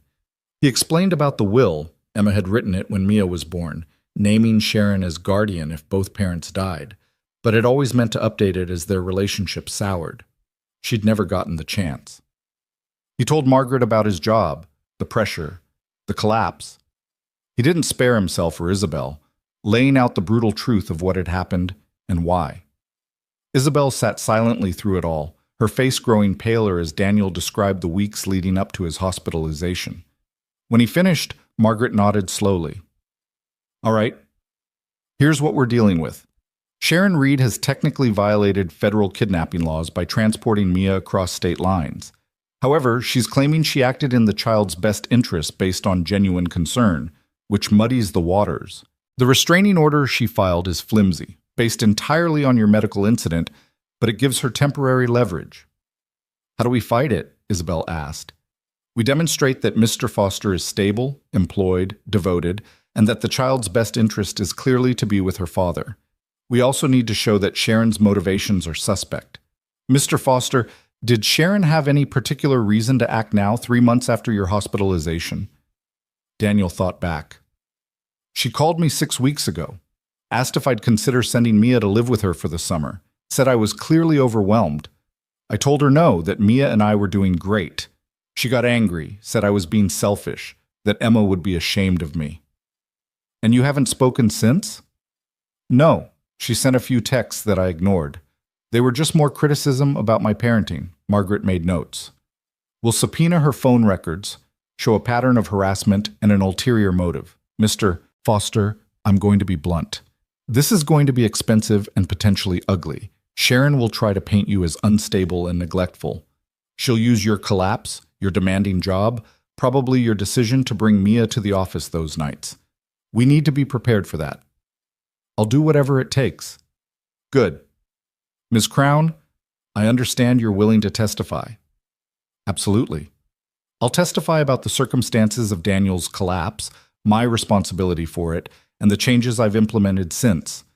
I'll vouch for his character and his dedication to his daughter. Margaret smiled slightly. A billionaire CEO taking the stand to defend her employees' parenting? That'll play well. The narrative writes itself. Devoted single father pushed to the brink by demanding job, but even in crisis, never neglected his child. Boss recognizes her mistake, transforms entire company culture. Father returns to work in healthier environment and continues to excel as both employee and parent. It's compelling. It's also the truth, Isabel said quietly. Even better. Margaret stood. Get some rest. Tomorrow's visit with Mia will be hard. She'll be confused and scared. But it's important that you stay calm and reassuring. Don't badmouth Sharon in front of the social worker. Don't make promises you can't keep. Just be present and loving. After Margaret left, Daniel and Isabel stood in the hotel lobby, exhaustion finally catching up with them both. You should go to your room, Daniel said. Get some sleep. So should you. I won't be able to. But thank you, Isabel, for all of this. For coming here, for the lawyers, for everything. Isabel looked at him with an expression he couldn't quite read. Daniel, I told you I'd make things right. I meant it. This situation exists because of choices I made, pressure I applied. If helping you get your daughter back is what it takes to begin to balance those scales, then it's the least I can do. This goes beyond making things right professionally. I know. Isabel's voice was soft. But somewhere in the past few months, you stopped being just an employee to me. You became someone I respect, someone I care about. And Mia, her voice caught. That little girl deserves her father. I'm going to make sure she gets him back. Something passed between them in that moment, something unnamed and complicated. Then Isabel stepped back, professional distance reasserting itself. Get some rest, Daniel. Tomorrow, we start fighting. In his hotel room, Daniel tried to sleep but couldn't. He kept imagining Mia in some stranger's house, clutching her stuffed rabbit, crying for him. He texted Margaret Chen at 2 a.m. asking if there was any way to see Mia sooner. She responded within minutes. I know this is agony, but the morning visit is the soonest possible. Try to rest. She needs you strong. At 3 a.m., there was a soft knock on his door. Daniel opened it to find Isabel standing there in sweatpants and a Columbia University t-shirt, her hair loose around her shoulders. She looked young and uncertain. I couldn't sleep either, she said, and I thought maybe you shouldn't be alone right now. Daniel stepped back, letting her in. They sat on opposite ends of the couch, the television playing silently, neither of them really watching. Tell me about Emma, Isabel said suddenly. If you want to. I know so little about your life before the company. So Daniel talked. He told her about meeting Emma in college, how she'd been studying to be a teacher, how she'd had this laugh that could light up a room. He told her about their wedding on a beach in Maine, about Emma's pregnancy with Mia, about the pure joy on her face when they'd brought their daughter home from the hospital. And he told her about the morning Emma died, how she'd kissed him goodbye, said she'd pick up Mia from daycare, mentioned having a headache, how he'd gotten the call 3 hours later that she'd collapsed at work. Brain aneurysm. She'd been dead before the ambulance arrived. Mia was 2, Daniel said, his voice rough. Old enough to know Mommy was gone, not old enough to understand death. She kept asking when Mommy was coming home. It took months before she stopped setting a place for Emma at dinner. Isabel's eyes were bright with tears. I'm so sorry. Sharon blamed me somehow, said if Emma hadn't been stressed about money, about me working so much, maybe it wouldn't have happened, which is insane. Aneurysms aren't caused by stress, but grief makes people irrational. She started visiting constantly, criticizing everything I did. How I fed Mia, bathed her, put her to bed. Nothing was good enough. I finally had to cut contact for my own sanity and Mia's well-being. And now she's using your love for your daughter against you. Yes. They sat in silence for a while. Then Isabel said, My father died of a heart attack. Massive coronary while at his desk, reviewing quarterly reports. He was 62, seemed healthy, just dropped dead one Tuesday afternoon. I didn't know it was so sudden. The whole company went into shock. And I was supposed to grieve, supposed to take time, but instead I threw myself into proving I could fill his shoes. I thought the best way to honor him was to be him. Strong, demanding, uncompromising, but I missed the point entirely. What do you mean? Isabel pulled her knees up, wrapped her arms around them in a gesture that made her look impossibly young. My father was demanding, yes. He had high standards, but he also knew every employee's name, asked about their families, gave generous Christmas bonuses and college scholarships for their kids. He built a culture of excellence, but he never forgot the human element. When he died, grown men cried at his funeral. Not because they feared him, but because they loved him. And you tried to command that kind of loyalty through force. I tried to command respect through fear. I thought strength meant never bending, never showing vulnerability, never accepting anything less than perfection. And all I did was create misery. She looked at Daniel. You showed me what real strength looks like, showing up for your daughter even when you were falling apart, asking for help, surviving and then choosing to forgive and rebuild. That's courage. Daniel didn't know what to say. In the dim hotel room, with both their guards down and their fears laid bare, something shifted between them. The careful professional boundary blurred into something more complicated, more human. We should try to sleep, Isabel finally said, standing. You need to be rested for Mia. But at the door, she paused. Daniel? Whatever happens, however this plays out, I'm not leaving until it's resolved. You and Mia aren't alone in this. After she left, Daniel lay in bed watching the sky slowly lighten through the window. He thought about Emma, about how she'd always believed the best in people, had always seen potential for good even in difficult situations. If she could see him now, in a Phoenix hotel room, fighting for their daughter, supported by the woman who'd nearly destroyed him, what would she think? She'd probably laugh at the irony. And then she'd tell him to fight like hell. At 9:30 a.m., Daniel and Margaret Chen arrived at the CPS building. Isabel had offered to come, but Margaret advised against it. The fewer people at the supervised visit, the better. Isabel had hugged him before he left the hotel, a brief, fierce embrace that spoke volumes. Bring your daughter home, she'd whispered. Now, sitting in a bland waiting room with institutional furniture and children's drawings taped to the walls, Daniel's heart hammered against his ribs. Every second felt like an hour. At 9:58, a social worker appeared, a young man with kind eyes and a clipboard. Mr. Foster, I'm James Rivera. I'll be supervising your visit with Amelia. Before we go in, I need to remind you that this is an evaluation as well as a visit. I'll be observing your interaction and making notes for the court. I understand. Amelia has been told you're coming. She's very upset. She doesn't understand why she can't go home with you. Please do your best to keep her calm and not make promises about when she'll see you again. Daniel nodded, not trusting his voice. James led him down a hallway to a small room furnished with a couch, some toys, and a table. And there, sitting on the couch, clutching her stuffed rabbit, was Mia. She looked up as he entered. For a heartbeat, her face was blank with shock. Then she screamed, "Daddy!" and launched herself at him. Daniel caught her, lifted her, held her so tightly he was afraid he might hurt her but couldn't make himself let go.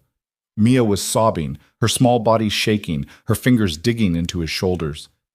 "Daddy, I want to go home. Please take me home. Please, Daddy, please." "Shh, baby, I'm here. I'm here now." "Aunt Sharon said you were sick. She said I had to come with her. She took me from school and I didn't want to go, but she said you said it was okay. But you didn't, did you? You didn't say I had to go?" Daniel's jaw clenched with rage at Sharon, but he kept his voice calm and gentle. "No, sweetheart. I never said that. Aunt Sharon made a mistake. But I'm here now, and I'm going to fix it. Can we go home? Can we go now?" This was the moment James had warned him about. Daniel glanced at the social worker, saw the sympathy in his eyes, and chose his words carefully. "Not today, baby. There are some grown-up things we have to work out first.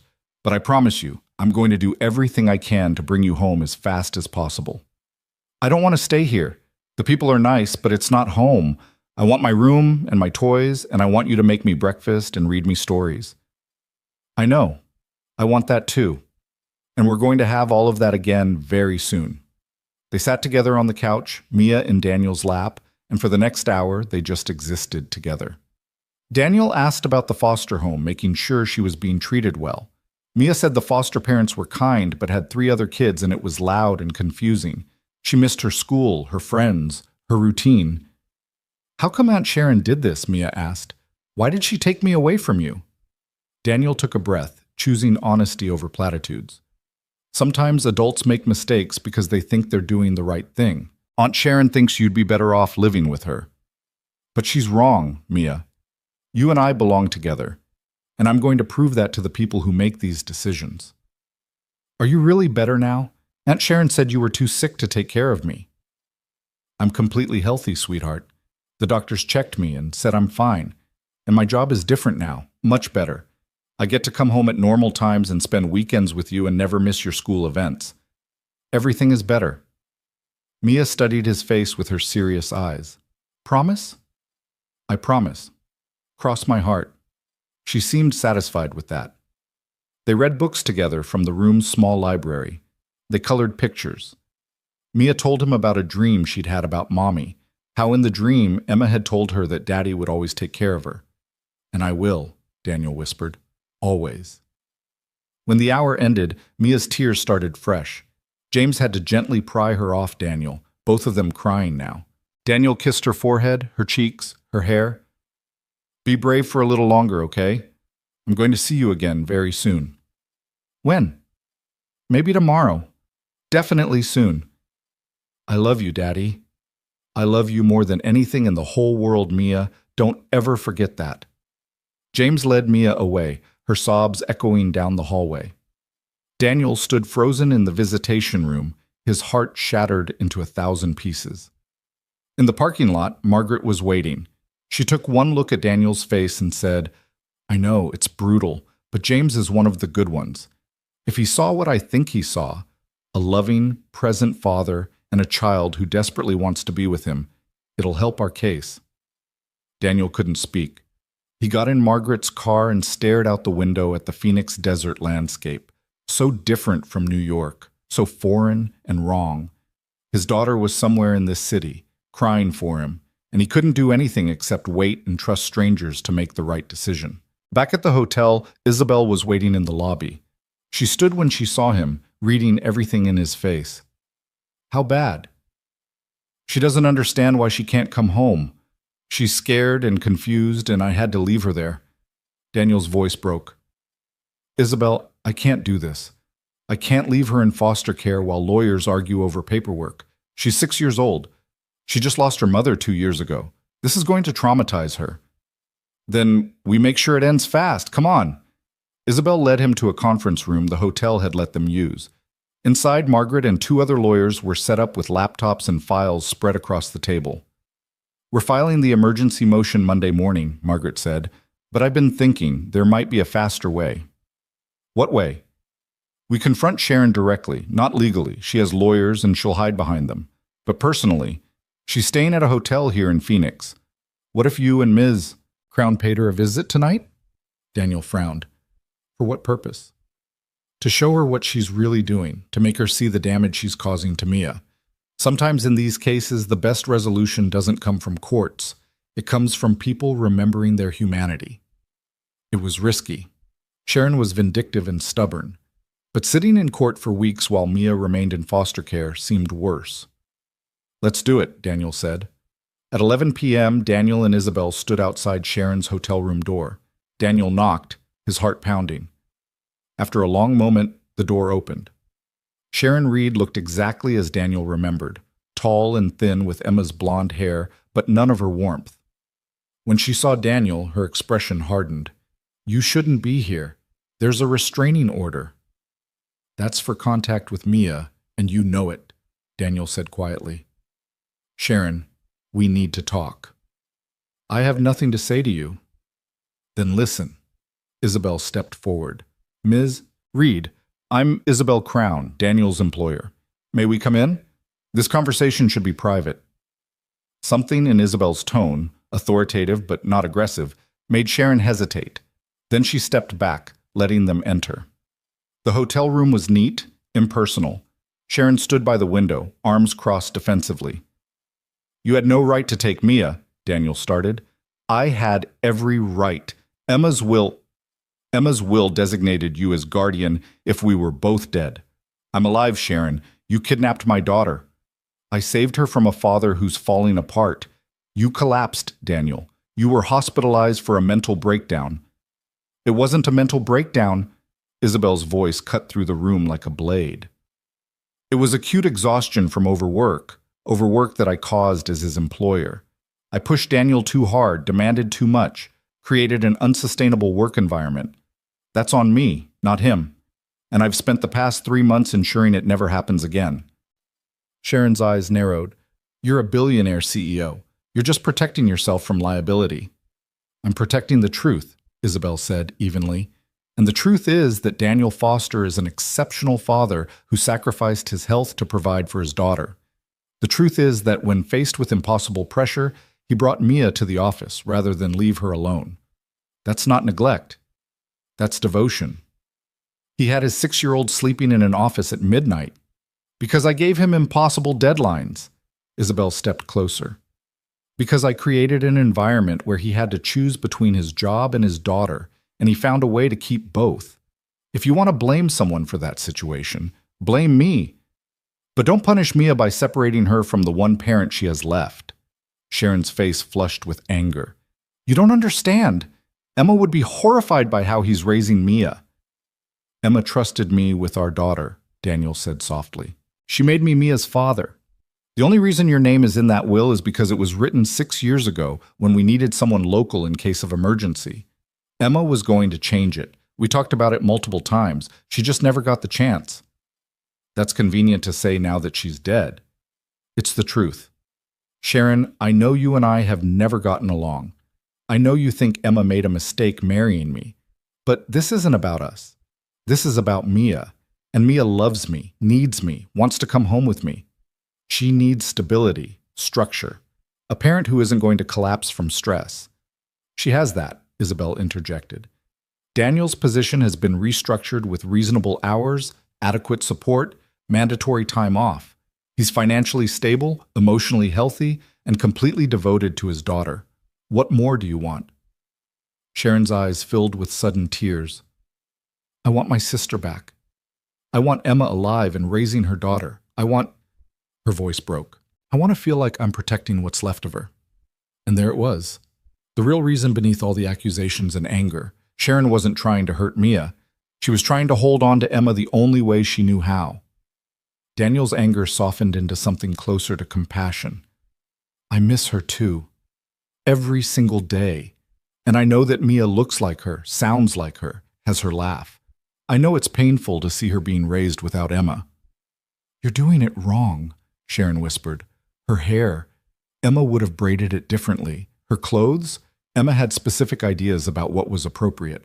Her diet, her schedule, everything. It's not how Emma would have wanted. Maybe not, Daniel admitted. But Emma isn't here, and I'm doing the best I can to honor her memory while raising our daughter in the real world with the resources and knowledge I have. Is it perfect? No, but it's done with love, Sharon. So much love. Sharon sank into a chair, her face in her hands. For a long moment, no one spoke. Then she looked up, her eyes red and wet. She cried for an hour after you left today.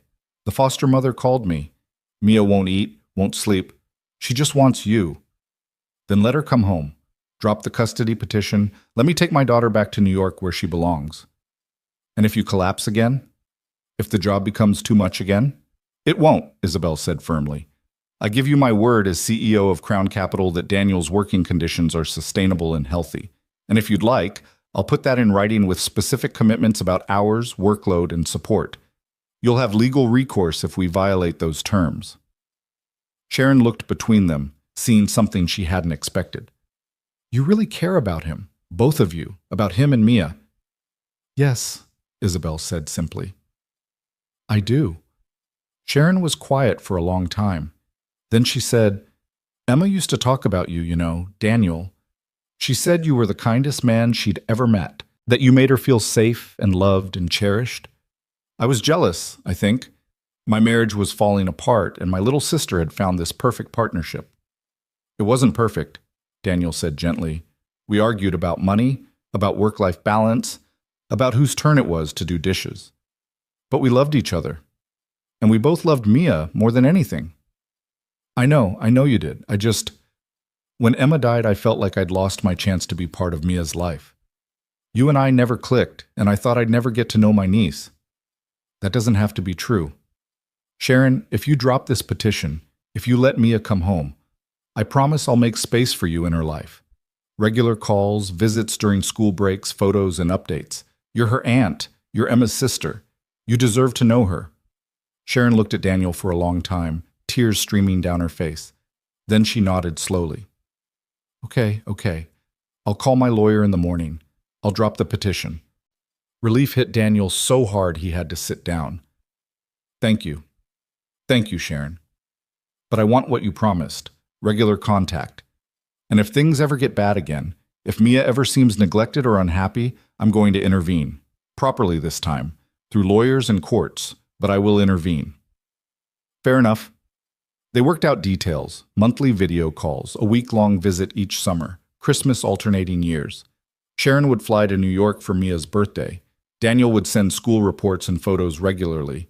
It wasn't perfect, but it was a framework for healing. At the door, Sharon looked at Isabel. Take care of them, both of them. I will, Isabel promised. Back in the hotel lobby at 1 a.m, Daniel felt like he'd run a marathon. But it was done. Mia could come home. I can't believe that worked, he said.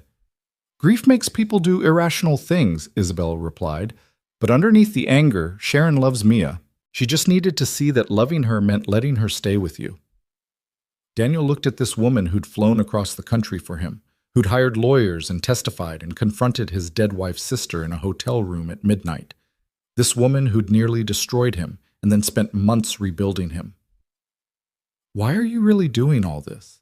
He asked quietly. Isabel met his eyes. Because 3 months ago, I watched a good man collapse because of my cruelty, and his daughter asked me if I'd made him sick. That question changed my life, Daniel. I can't undo what I did, but I can make sure that little girl gets her father back. I can make sure you both have the future you deserve. There's more to it than that. Maybe, Isabel admitted. Maybe somewhere along the way you both became important to me, more important than I expected, more important than is probably wise. The air between them charged with something unspoken, Then Isabel stepped back, professional distance reasserting itself. Get some sleep. Margaret will handle the paperwork in the morning. With Sharon dropping the petition, you should have Mia back by afternoon. She walked away, leaving Daniel standing in the empty lobby, his heart full of gratitude and something else, something complicated and confusing and entirely unexpected. Tomorrow, he'd hold his daughter again. Tomorrow, they'd go home. And somewhere in the future, they'd build together. Maybe there'd be room for forgiveness to become something more. The paperwork took 4 hours instead of the promised afternoon, but by 3 p.m. on Monday, Daniel stood outside the CPS building holding Mia so tightly she squeaked in protest. She didn't complain beyond that small sound, just wrapped her arms and legs around him like a koala and buried her face in his neck. "We're going home, baby," Daniel whispered into her hair. "We're going home right now." Isabel stood a few feet away, giving them space but watching with an expression so tender it made Daniel's chest ache. When Mia finally pulled back enough to look around, she saw Isabel, and her face lit up. "You came too. You helped Daddy get me back." "I did," Isabel said, stepping closer. "Are you okay, sweetheart?" Mia nodded seriously. "I'm okay now. I was scared, but Daddy promised he'd fix it, and he did. He always keeps his promises." The simple faith in those words, the absolute trust, made Daniel's eyes sting. He'd almost lost this. Almost lost the right to be the person Mia believed in. The flight back to New York was nothing like the desperate journey to Phoenix. Mia sat between Daniel and Isabel, chattering about everything and nothing, processing her fear through words. She told them about the foster home's dog, about the social worker James who'd been kind to her, about how she'd been brave like Daddy told her to be. "Aunt Sharon called me this morning," Mia said. "She said she was sorry for scaring me. She said she loves me and wants to visit for my birthday. Can she, Daddy?" "Of course she can," Daniel said, stroking her hair. "Aunt Sharon made a mistake, but she loves you very much. Like how your boss made a mistake when she made you work too much, but now she's nice and everything is better?" Daniel caught Isabel's eye over Mia's head. Isabel's lips quirked in a small smile. Out of the mouths of babes, indeed. "Exactly like that," Daniel agreed. They landed at JFK at 11 p.m. Mia had fallen asleep on Daniel's shoulder an hour into the flight and hadn't stirred. As they walked through the terminal, Isabel's phone buzzed repeatedly. She glanced at it and sighed. "The board has been trying to reach me all day. I've been ignoring them." "You should probably call them back. They can wait until tomorrow. Some things are more important than board meetings." At the car service pickup, they stood in the fluorescent lighting while the driver loaded luggage. Mia stirred, lifted her head groggily. "Are we home?" "Almost, baby. 15 more minutes." She settled back against Daniel, thumb in her mouth. Isabel watched them with an expression Daniel was beginning to recognize. Longing mixed with something like wonder, as if she was seeing something she hadn't known existed. "Thank you," Daniel said quietly. "For everything. The lawyers, the flight, coming with me. I couldn't have done this without you." "You would have found a way. You always do." "Maybe, but it would have been a lot harder and a lot lonelier." The car pulled up. They drove through the city in comfortable silence, Mia dozing between them. When they reached Daniel's apartment building in Queens, Isabel started to get out too. "I'll help you get her upstairs," she said. Mrs. Chen was waiting in Daniel's apartment, having let herself in with the spare key he'd given her. She'd stocked the fridge, made up Mia's bed with fresh sheets, and left a pot of soup warming on the stove. When she saw them, her face crinkled with relief. "You got her back, thank heavens." "We did. Thank you for everything, Mrs. Chen." The older woman waved off his gratitude, hugged Mia gently, and left them to settle in.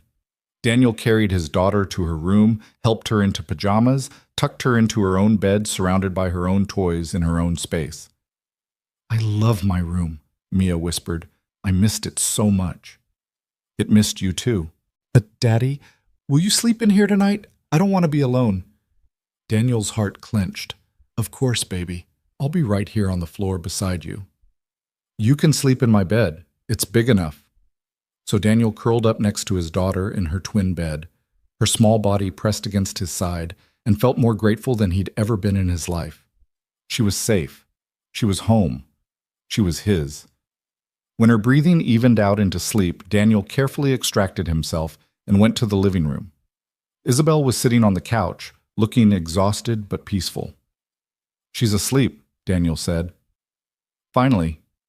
Good. She needs rest. You both do. You should go home. You've done enough. I will in a minute. I just wanted to make sure you were both settled." Isabel stood, gathered her coat. At the door, she paused. "Daniel, I know things are going to be busy with getting Mia back into her routine, but when things calm down, maybe we could have dinner, just to talk about work and life and everything that's happened." There was something careful in the invitation, something that suggested it meant more than a simple professional dinner. Daniel recognized it because he felt it too, this shift that had happened between them over the past few days, over the past few months, really. "I'd like that," he said. Isabel smiled, genuine and warm. "Good. I'll call you later this week." After she left, Daniel stood in his quiet apartment and tried to process everything that had happened. 4 days ago, his daughter had been taken. Now she was back, safe in her bed. 4 months ago, he'd collapsed in an elevator. Now he had a job he loved and a boss who'd flown across the country to help him. Life had a strange way of breaking things apart so they could be rebuilt better. The next morning, Daniel called in to work and took a personal day. He spent it entirely with Mia, taking her to her favorite diner for chocolate chip pancakes, then to the park where they fed ducks and played on the swings. Normal, beautiful, ordinary things. In the afternoon, they visited Mia's therapist for an emergency session to help her process the Arizona ordeal. Dr. Sarah Lynn was a gentle woman in her 40s who'd been working with Mia since Emma's death. She listened carefully as Mia recounted being taken by Aunt Sharon, staying with strangers, missing her daddy. "And how do you feel now that you're home?" Dr. Lynn asked. "Safe," Mia said simply, "and happy. But sometimes I get scared that someone will take me away again." "That's a very normal feeling after what you went through, but Mia, I want you to know that what happened was very unusual. Your daddy has full custody of you, and no one can take you away from him without very serious reasons. Aunt Sharon said Daddy was too sick to take care of me. Your daddy had a health problem caused by work stress, but he's completely better now. Right, Mr. Foster?" "Right," Daniel confirmed. "And my job is different now. I have help, better hours, and I'm taking care of myself so I can take care of you." They talked for another 30 minutes, Dr. Lynn giving Mia tools for managing anxiety and fear. As they left, Dr. Lynn pulled Daniel aside. "She's resilient. Kids are amazingly resilient, but keep an eye out for nightmares, separation anxiety, regression in behavior. And Mr. Foster, make sure you're taking care of your own mental health too. This was traumatic for both of you." Daniel promised he would. That evening, after Mia was asleep, he called the therapist his cardiologist had recommended and made an appointment for himself. Dr. Lynn was right. He needed to process this too. Wednesday morning, Daniel returned to work. His team greeted him with relief and curiosity. Word had spread about the custody crisis, though details were vague. Marcus pulled him aside. "Boss, are you okay? Is Mia okay? We're both fine. It's been resolved. If you need anything at all, the whole team has your back." The support touched Daniel deeply. 4 months ago, this had been a cutthroat environment where showing weakness meant getting crushed. Now his team was offering genuine care and concern. Isabel had changed more than just policies. She'd changed hearts. At 10 a.m., Isabel's assistant Patricia called to ask if Daniel could come to the 71st floor. Daniel took the elevator up, wondering what this meeting would bring. Everything felt different now, charged with possibility and uncertainty in equal measure. Isabel was waiting in her office, looking polished and professional in a navy suit. But when she saw Daniel, her expression softened. "How's Mia?" "Adjusting. She had a good session with her therapist yesterday. She's back at school today." "And you?" "I'm okay. Grateful. Still processing." Isabel gestured for him to sit. "I wanted to talk to you about something. The board met yesterday, and I briefed them on what happened in Arizona." Daniel's stomach tightened. And they were impressed. Not by the crisis itself, obviously, but by how we handled it. By the demonstration of the company's commitment to employees and their families. Several board members said it was exactly the kind of culture shift they'd hoped to see. That's good. Daniel, they want to make you a vice president, VP of Strategic Analysis and Culture Development. You'd have a seat at executive meetings, significant input into company policy, and a substantial raise. You'd be responsible not just for your team, but for ensuring the cultural changes we've implemented continue to evolve and improve. Daniel blinked. A vice presidency. He'd never imagined rising that high, that fast. Why me? Because you've lived both the worst and the best of this company. You understand what breaks people and what sustains them. You have moral authority and practical experience. And Daniel, people trust you. They respect you. That's invaluable. What about the work-life balance, the hours? Still protected. This isn't a return to the old ways. It's a recognition that leadership means caring for people, not just driving results. You'd have autonomy to structure your role in a way that works for you and Mia. Daniel thought about Emma, about how proud she'd be. Thought about Mia, who deserved to see her father succeed without sacrificing his presence in her life. I accept, he said. Isabel's smile was radiant. Excellent. We'll make the announcement next week. But Daniel, there's something else I wanted to discuss, something personal.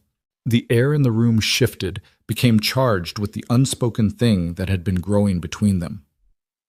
The dinner I mentioned, Isabel continued, I meant it, but I want to be honest about my intentions. This past week, watching you fight for your daughter, seeing your strength and dedication, it made me realize something.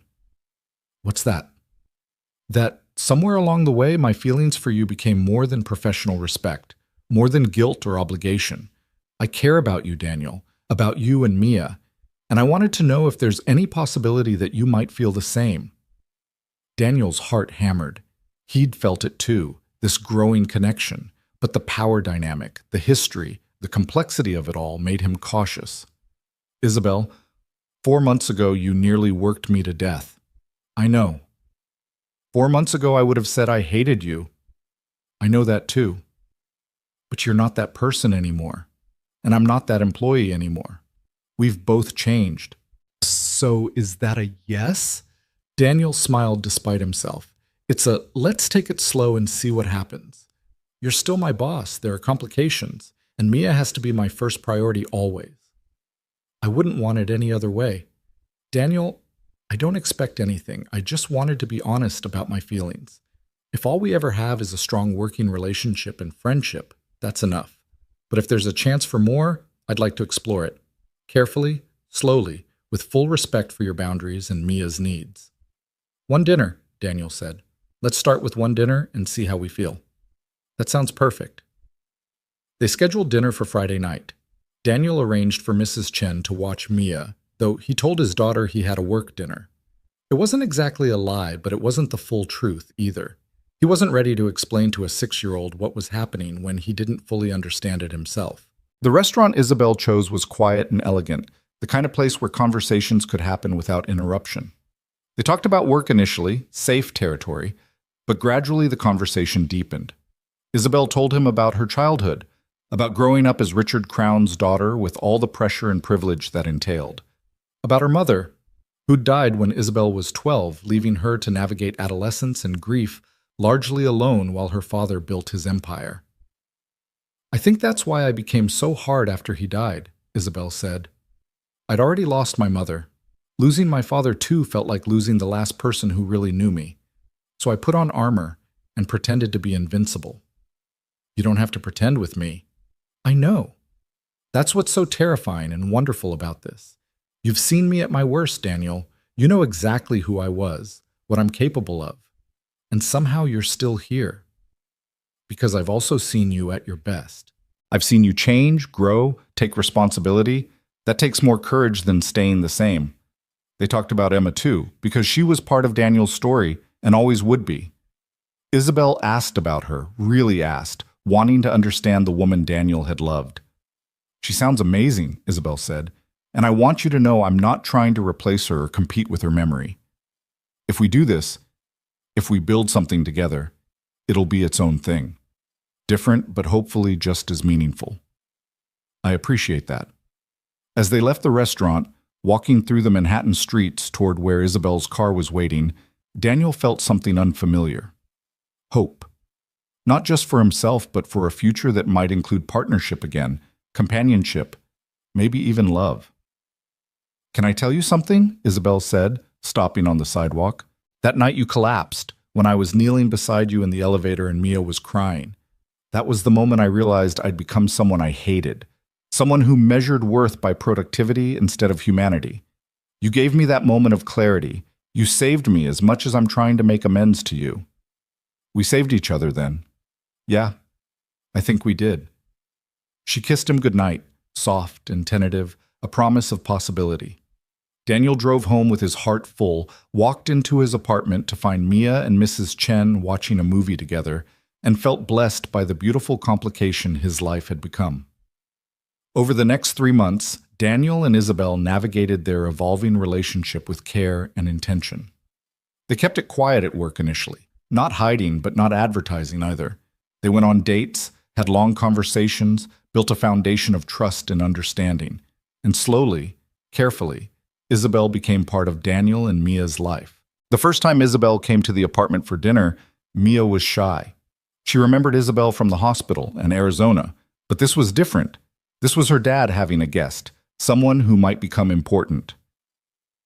"Are you Daddy's girlfriend?" Mia asked with characteristic 6-year-old directness. Isabel glanced at Daniel, who nodded permission to answer honestly. "I'm his friend right now," Isabel said, "but I like your daddy very much, and I like you too. If it's okay with you, I'd like to spend more time with both of you and see if maybe someday I could be his girlfriend." Mia considered this seriously. "Do you know how to braid hair?" "I don't, but I could learn." "Okay, you can come for dinner, but Daddy makes the best grilled cheese, so don't try to change that." "I wouldn't dream of it." They ate grilled cheese and tomato soup. Isabel was awkward at first, unsure how to interact with a child, but Mia's natural warmth and chatter gradually drew her out. By the end of the evening, they were reading stories together on the couch. Mia nestled between Daniel and Isabel, pointing out her favorite pictures. After Mia was in bed, Isabel and Daniel sat on the couch with glasses of wine. "That went well," Daniel said. "She's wonderful. You've done an amazing job with her." "We're doing an amazing job, me and her together. She teaches me as much as I teach her." Isabel reached for his hand. "I know I'm navigating unfamiliar territory here. I've never dated someone with a child before. I'll probably make mistakes." "We all make mistakes. What matters is how we handle them." "Then I promise to handle them with honesty and humility. And to always, always remember that Mia comes first. Not because I'm being selfless, but because anyone who loves you has to love her too. You're a package deal." "We are." "Good. I wouldn't have it any other way." 6 months after Daniel's collapse, Crown Capital held its annual company gala. It was a tradition Richard Crown had started, a celebration of the year's successes and a chance for employees to bring families and partners. In previous years, under Isabel's leadership, it had been a stiff, formal affair. This year, she'd transformed it into something warmer, still elegant, but with space for joy and genuine celebration. Daniel brought Mia as his date, her in a blue dress that matched her eyes, him in a suit she'd helped him pick out. When they arrived, Mia's eyes went wide at the decorations, the orchestra, the ice sculptures. "Daddy, this is like a princess party." "It kind of is." Isabel found them within minutes, stunning in a black gown that took Daniel's breath away. She'd been open about their relationship now, making it clear that she was dating Daniel and that anyone who had a problem with it could take it up with her directly. No one had dared. "Mia, you look beautiful," Isabel said, crouching down to the girl's level. "So do you. You look like a queen." "Thank you, sweetheart. Would you like to meet some of the other employees' kids? We set up a special area with games and activities." Mia looked to Daniel for permission. He nodded, and she skipped off with one of the event coordinators, leaving Daniel and Isabel alone. "You really did transform this event," Daniel said, looking around at the relaxed atmosphere, the families mingling, the genuine laughter. "I wanted to celebrate people, not just profits. Your idea, actually, from that culture development proposal you submitted. You've implemented a lot of my proposals, because they're good. because you understand what people need to thrive. Daniel, I have something for you. She led him to a quiet corner and pulled out a small box. Inside was a watch, elegant, expensive, engraved on the back, to new beginnings, with gratitude and love. I. Daniel's throat tightened. Isabel, this is too much. It's not nearly enough. But I wanted you to have something to mark this year. Everything we've been through, everything we've built. You changed my life, Daniel Foster, in the best possible way. He kissed her then, in front of half the company, not caring who saw. When they pulled apart, Isabel was smiling through tears. I love you, she said. I know it's soon. I know it's complicated, but I need you to know. I love you. I love you too, Daniel said, and meant it with every fiber of his being. The evening continued in a blur of joy. Daniel danced with Mia, who stood on his feet like he'd taught her. He introduced Isabel to his team as his girlfriend, watching them light up with approval and happiness for him. He watched Isabel interact with employees at all levels, remembering names and asking about their lives, being the leader she'd become. At one point, Marcus pulled Daniel aside. Boss, I have to say, when you first started dating the CEO, I was worried. But seeing you two together, seeing how she looks at you and Mia, seeing how happy you are, it gives me hope that good things actually happen to good people sometimes. Later, as the event was winding down, Daniel found Mia asleep in one of the family lounge chairs, her dress rumpled and her hair falling out of its careful style. He picked her up gently, and she stirred. Did I fall asleep? You did, baby. It's okay. Let's go home. Is Isabel coming? Daniel glanced at Isabel, who'd gathered their coats. If she wants to. I want to, Isabel said softly. They rode home in Isabel's car, Mia dozing between them. At the apartment, Isabel helped Daniel tuck Mia into bed, both of them watching as she settled into sleep with her stuffed rabbit. She's so peaceful, Isabel whispered. She is now. It took a long time to get here.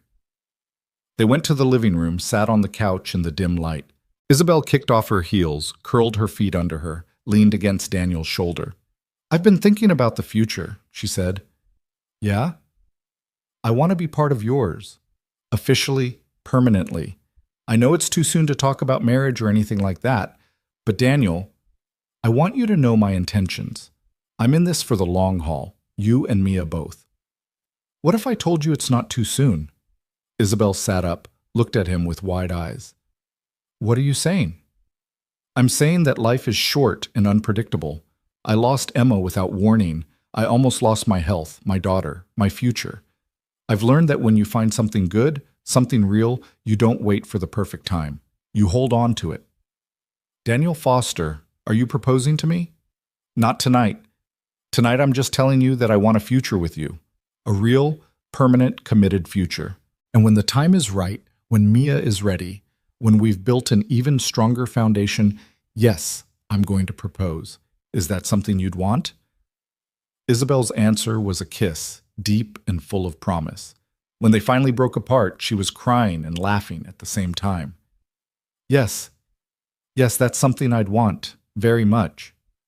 They spent the night talking about dreams and plans and possibilities, about how they'd blend their lives, where they'd live, how they'd navigate the complexities of being partners in work and life, about how they'd honor Emma's memory while building something new, about how they'd raise Mia together, giving her stability and love and the security of knowing she was cherished. I never thought I'd find this again, Daniel admitted as dawn light started creeping through the windows. After Emma died, I thought that chapter of my life was closed, that I'd focus on Mia and work, and that would be enough. And now I know that the heart has infinite capacity. I can love Emma's memory and love you too. I can be Mia's father and your partner. I can have a career and a life. It's not about choosing anymore. It's about balance. Balance, Isabel echoed. I like that. 1 year after his collapse, Daniel stood in front of the Crown Capital leadership team and presented the annual culture report. The numbers were staggering. Employee satisfaction was up 43%. Turnover was down 67%. Productivity had increased despite the reduction in hours. The company had landed its 3 biggest clients in history, all citing culture and values as key factors in their decision. "We've proven something important this year," Daniel told the assembled executives. "We've proven that treating people with dignity and respect isn't just morally right, it's good business. We've proven that excellence and humanity can coexist. We've proven that when you invest in people's well-being, they invest their best selves in the company." The board gave him a standing ovation. Isabel, sitting at the head of the table as CEO, looked at him with such pride and love that Daniel's heart swelled. After the meeting, they walked through the office together. Employees called out greetings, stopped to chat, shared updates about their lives. The atmosphere was completely transformed from the tense, fearful environment of a year ago. "You did this," Isabel said as they rode the elevator to her office. "You took a company that was destroying people and helped make it somewhere people actually want to work. We did this, together." In her office, Isabel closed the door and pulled Daniel into her arms. "I have something for you." She handed him an envelope. Inside was a deed, a co-ownership deed for a brownstone in Brooklyn. "I bought it 6 months ago," Isabel explained. "I was waiting for the right time to tell you. It has 4 bedrooms, a backyard for Mia, a home office for you, and it's in the best school district in Brooklyn. I hoped, maybe we could make it ours, together."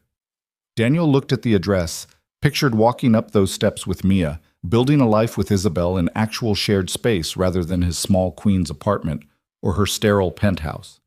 "Are you sure? This is a huge step." "I've never been more sure of anything. Daniel, I want to build a home with you. I want to wake up next to you every morning. I want to help Mia with her homework and have family dinners and fight about whose turn it is to do dishes. I want the mundane, beautiful, complicated reality of a shared life." "Then yes, absolutely yes." They told Mia that weekend, taking her to see the brownstone. She ran through the rooms, claiming the one with the window seat as hers, exploring the backyard with its old oak tree perfect for climbing. "We're really going to live here, all 3 of us?" "All 3 of us," Daniel confirmed. "And Isabel is going to be like my mom?" The question hung in the air, heavy with meaning. Daniel and Isabel exchanged glances. They'd talked about this, about how to navigate Mia's relationship with Isabel without erasing Emma's memory. Isabel knelt down to Mia's level. "Your mom will always be your mom, Mia. Emma will always be the person who gave birth to you and loved you first.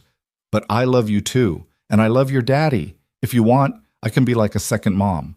Someone who's here to take care of you and love you along with your dad. But your first mom's place in your heart stays exactly where it is. Does that make sense?" Mia thought about it seriously. "So I can have 2 moms? One in heaven and one here?" "Exactly." "Okay, that's good. Because I love you, Isabel. You make my daddy happy, and you're teaching me to braid hair, and you always remember my favorite snacks." Isabel pulled Mia into a hug, tears streaming down her face. Daniel joined them, wrapping his arms around both his daughter and the woman he loved, feeling more complete than he'd thought possible. They moved into the brownstone 2 months later. Sharon came to visit for a long weekend, and the meeting that Daniel had dreaded turned out to be healing. Sharon and Isabel found common ground in their love for Mia. Sharon apologized again for the custody incident, and Isabel graciously accepted. They'd never be best friends, but they could be cordial family members united in wanting what was best for Mia. On Mia's 7th birthday, they threw a party in the backyard of their new home. Mia's school friends ran wild through the space, hopped up on cake and ice cream. Daniel's team from Crown Capital came, along with Mrs. Chen and several neighbors and Mia's therapist and teachers. It was chaotic and joyful, and exactly what Emma would have wanted for their daughter. As the party wound down and Mia opened presents with her friends, Daniel and Isabel stood together watching. "You know what's funny?" Daniel said. "A year and a half ago, I thought my life was over. I thought the collapse was the end of everything, but it was actually the beginning. The breaking point that became a turning point." "Exactly. If I hadn't collapsed, you wouldn't have changed. We wouldn't have changed. None of this would exist." "I prefer to think we would have found our way here eventually," Isabel said. "Maybe not through crisis, but through something. Maybe, but I've stopped questioning the path. I'm just grateful we ended up here." Mia ran over, her face flushed with excitement. "Daddy! Isabel, Sophie's mom said we can get a puppy if it's okay with you. Can we, please?" Daniel and Isabel looked at each other, communicating silently the way couples do. A puppy meant more responsibility, more chaos, more complication in their already complex life. "Sure," they said simultaneously. Mia shrieked with joy and ran off to tell Sophie. Daniel laughed, pulled Isabel close, kissed her temple. "We're getting a puppy." "Apparently we are, along with everything else." Everything else was right. Daniel had his vice presidency, his healthy work-life balance, his team that respected him. Isabel had her company thriving under a new ethos of sustainable excellence. They had their brownstone, their blended family, their love that had grown from ashes and accountability. They had Mia, healthy and happy and surrounded by people who cherished her. They had each other. That night, after the guests had gone home and Mia was asleep surrounded by new toys, Daniel and Isabel sat on their back porch under the stars. "I have something for you," Daniel said, pulling a small box from his pocket. Isabel's eyes went wide. "Is that?" "It is." Daniel opened the box to reveal a simple, elegant ring.